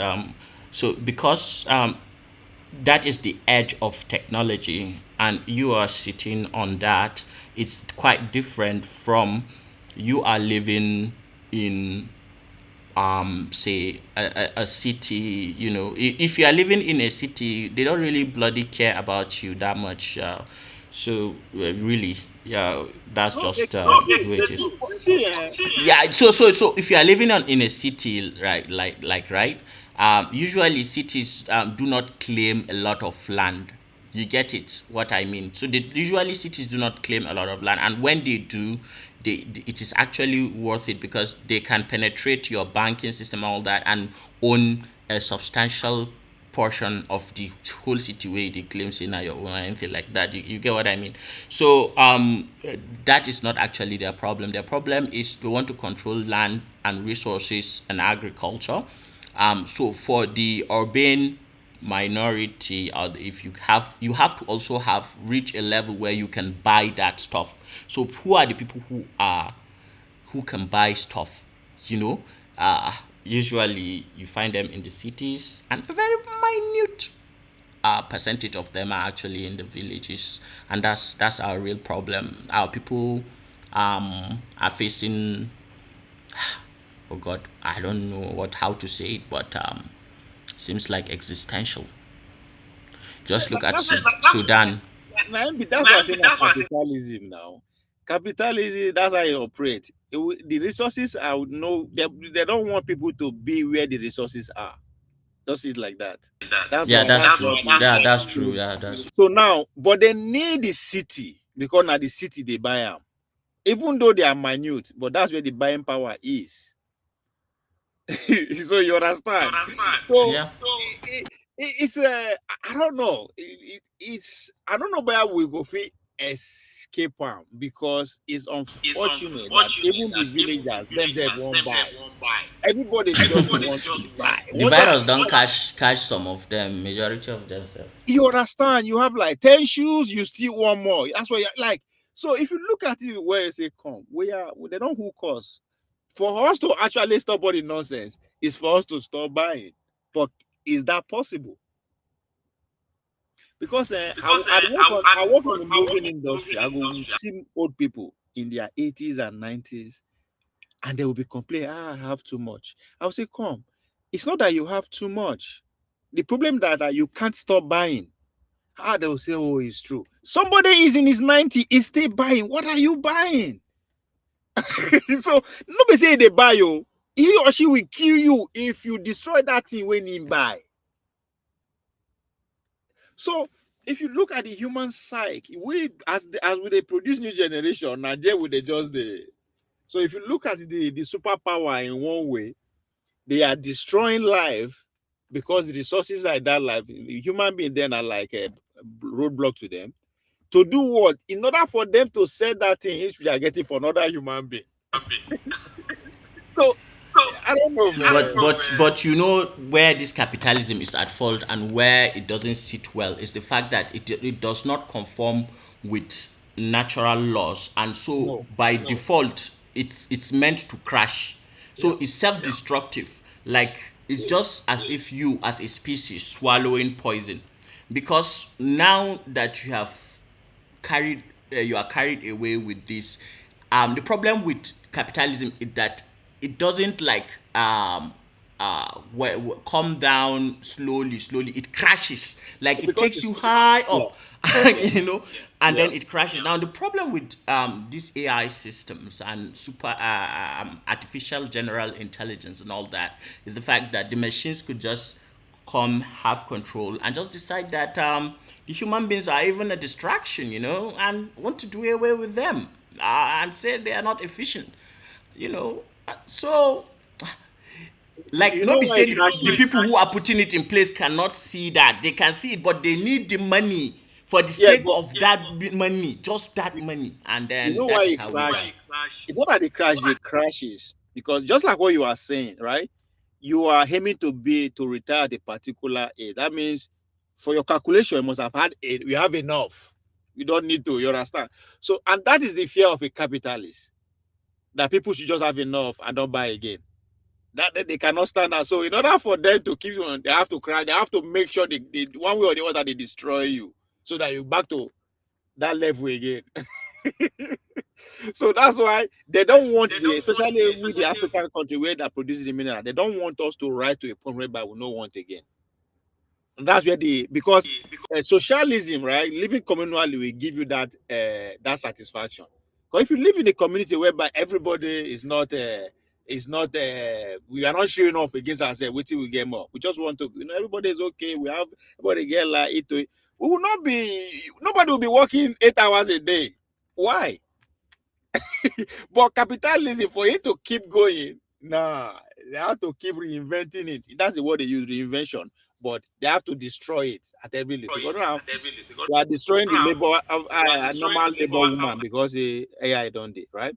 It will get to a point, the AI too, they say, this thing don't get to its limit. Let's destroy it and bring everybody again to start. So I think for me, that's the danger of capitalism. Because at every turn, they have to kill, reinvent.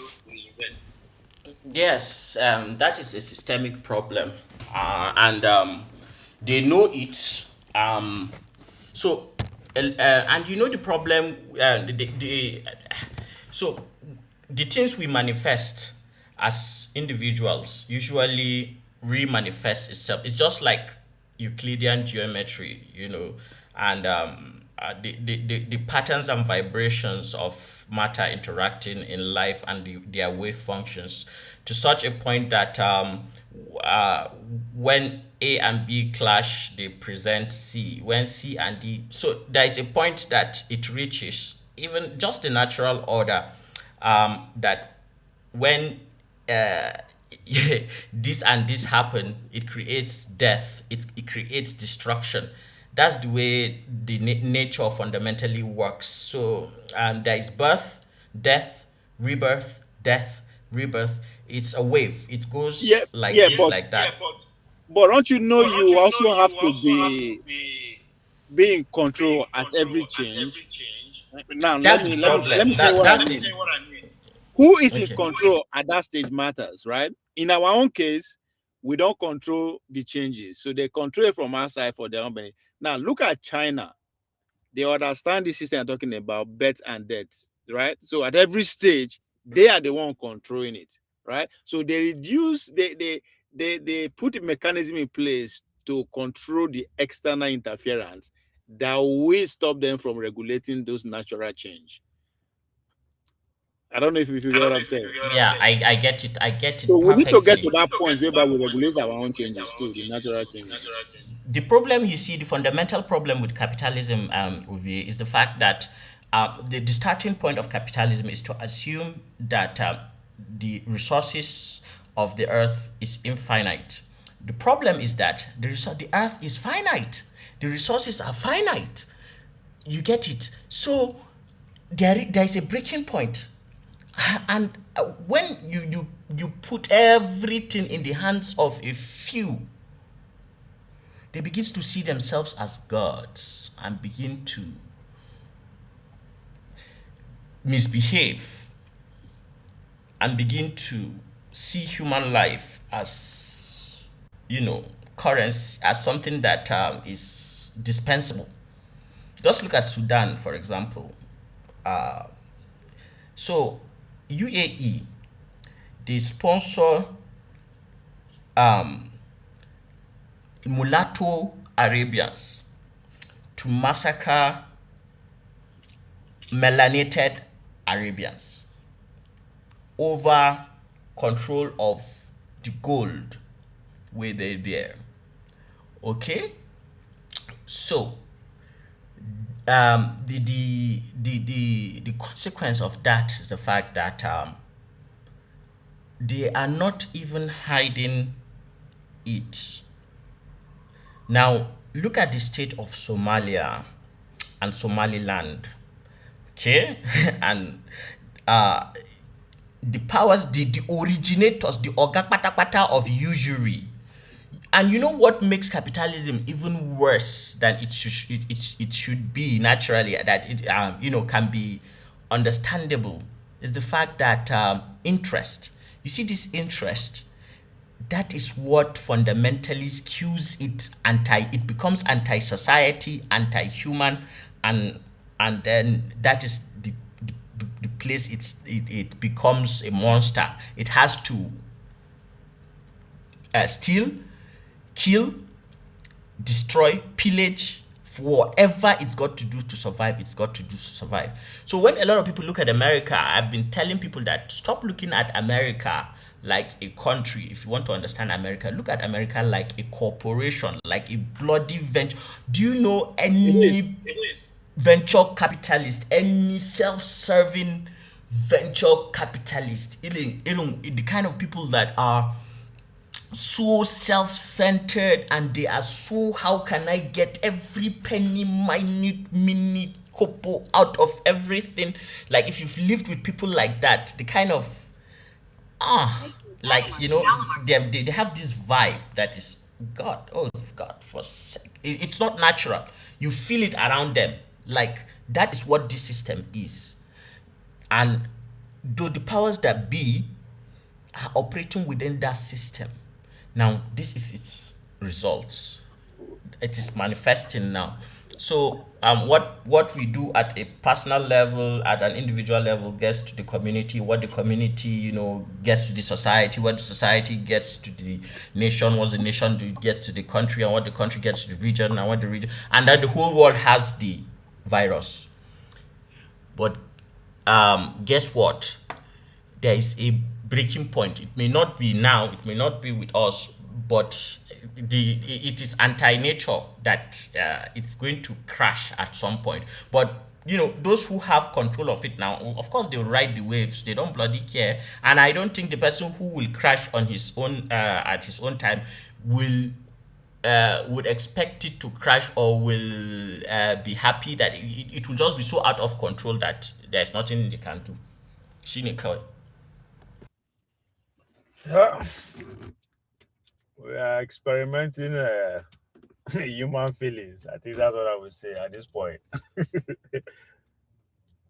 Ah, You see, misali yanzu, let me just give you an example. Okay, Ethiopia is threatening to invade Eritrea, to get to the Mediterranean. Um, Djibouti has a Chinese naval detachment permanently stationed there.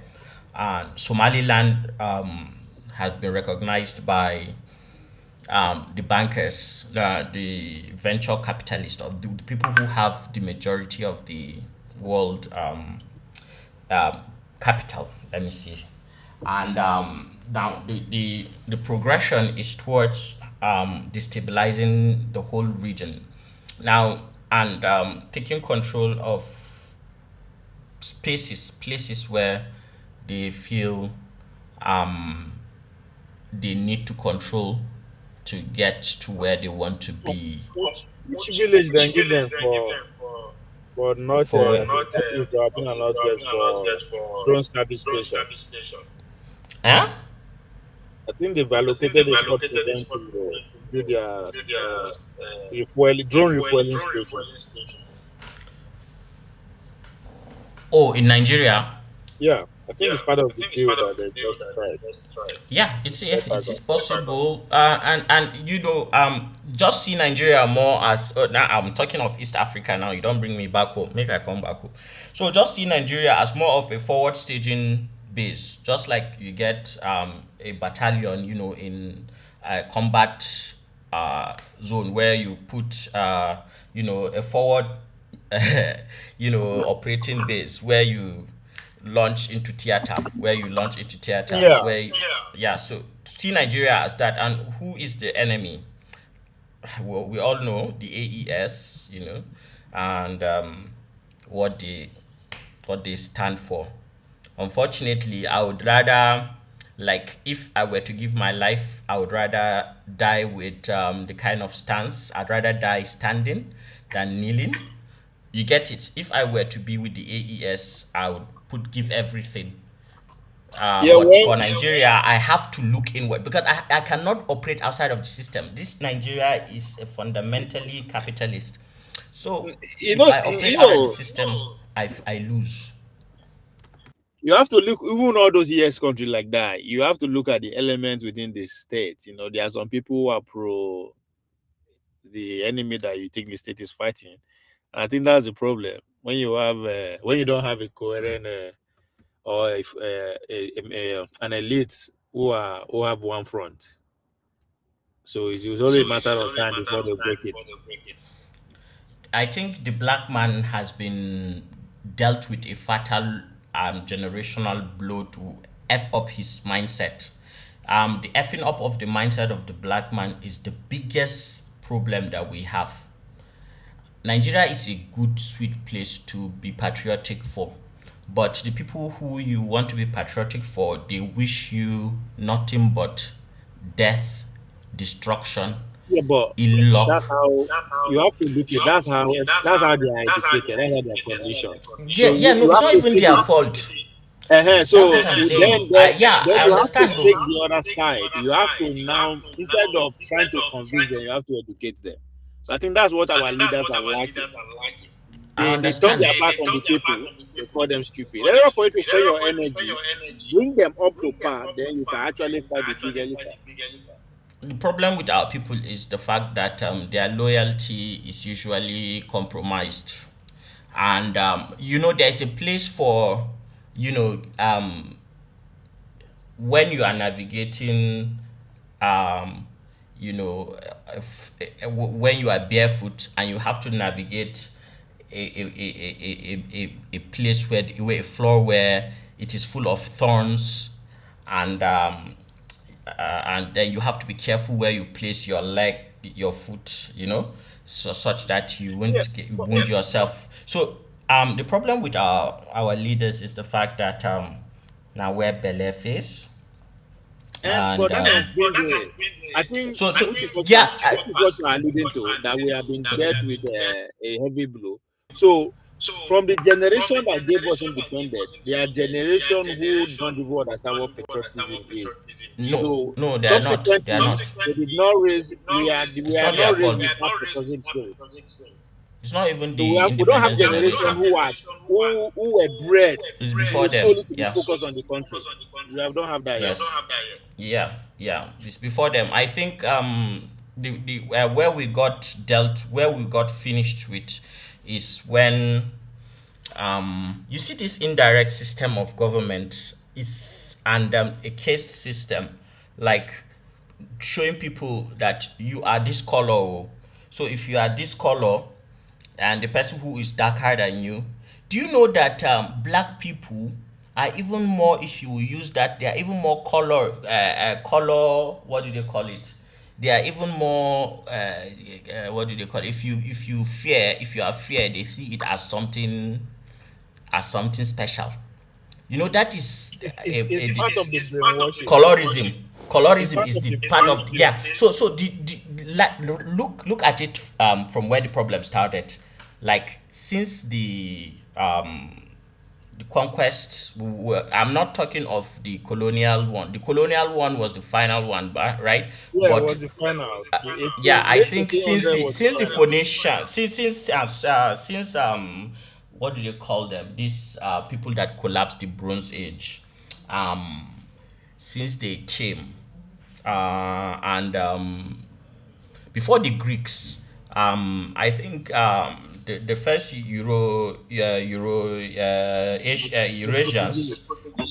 yes, that came to Africa, and just look at the area from Mauritania and Mauritania, Algeria, Morocco, Tunisia, Libya, Egypt, all that area.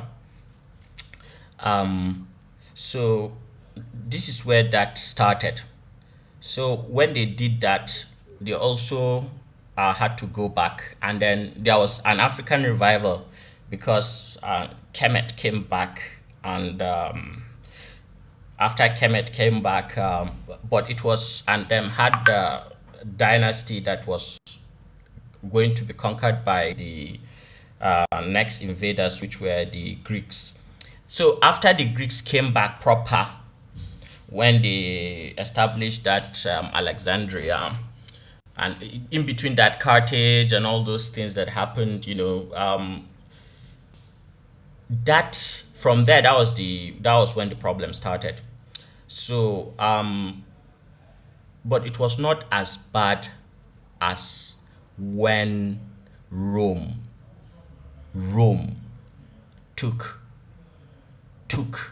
Egypt, took substantial portions of what we would consider now. So the Roman Empire, I think, aggrandized and encouraged that caste's way of thinking. And because they have a memory of how great the black person is and how nurturing the black person is, because it's only the black person that accommodates everyone, and he is always the last one that everyone accommodates. And if you look at it truthfully, there is a reality there of the nature and the greatness of the black person. He survives where everybody else does not. And he has the highest capacity, highest threshold, mental fortitude to survive all those things. Now, what that has done over the eons is to produce a set of people who they are easy to welcome strangers, but do not look at that stranger for what he is. They look at him as if he is them. Meanwhile, if you just look at the culture of the people who invade you, you would understand who they really are. So, they don't venerate and respect their elders. and they are so individually minded. Well, I don't blame a species, that if you have genes of a failed species who had to endure that, ice age and all that.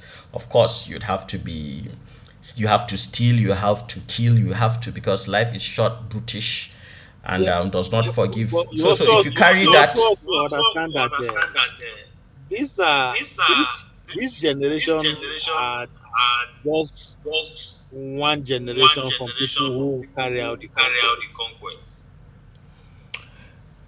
You understand? So it's still the same because what I'm trying to say, they stop fighting. They okay, stop yes, fighting yes, within yes, yeah. themselves. There has been nothing to intermit. So that Yeah, nothing so has they stopped it. fight Yeah, it has themselves just continued. like Yes. less than 100 years ago, they couldn't see the eye to eye because of what they see from us, what they want to take, right? That's what brought them to the unification of them is what they see. They unite because of the Yes. practice. Yeah, so that's the unity.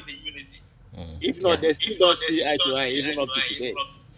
Of course. In fact, waiting go surprise you. Be say in 2009, yeah, 2009, 2010, a plan was finished, like completed, of how to completely waste the black race, by to completely waste us, all of us, so that there won't be anybody left. But then there was a branch of biology that was coming to fore, and a technology that was just done. So the name of technology is CRISPR-9.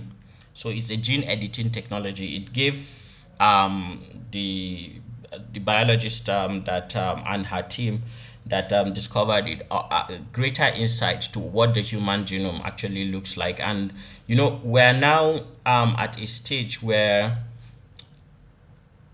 you can actually manipulate organisms at a genetic level. Yeah. And because of that, even in China, they have like cloned monkeys, and they have reversed their age. They have made old monkeys become young, like 3 or 4 times already. That's where the Like center. That's where the fight is all so so about. so so If they there's going to be wanted World War to III, it's because of that they wanted to human. yeah they wanted to finish us all off, but then in the beginning of that, just to take your mind back a little bit, in the middle of that, they now saw, wow, so this is the endless possibilities. And then they realized, oh, so these black people, we cannot get anywhere with what we want to do. We have to give them some time, because we need to take from them because of their genetic variety. So as much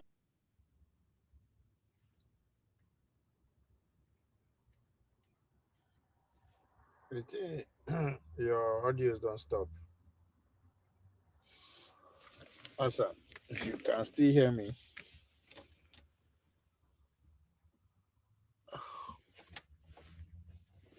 If you can still hear me. Your many hours I don't do. I don't try. I think to those people who are still watching, please like, share, and subscribe. I think I'm about to go hustle. Gotta go pay some bills, man. Hassan, I know they hear you again, so let me just use the opportunity to end it. I need to get some stuff done. Then, if there's still time, I'll come back. If not, we will see tomorrow, Hassan. Thanks for your time, and I appreciate you. Ladies and gentlemen, like, share, and subscribe. Ciao, ciao.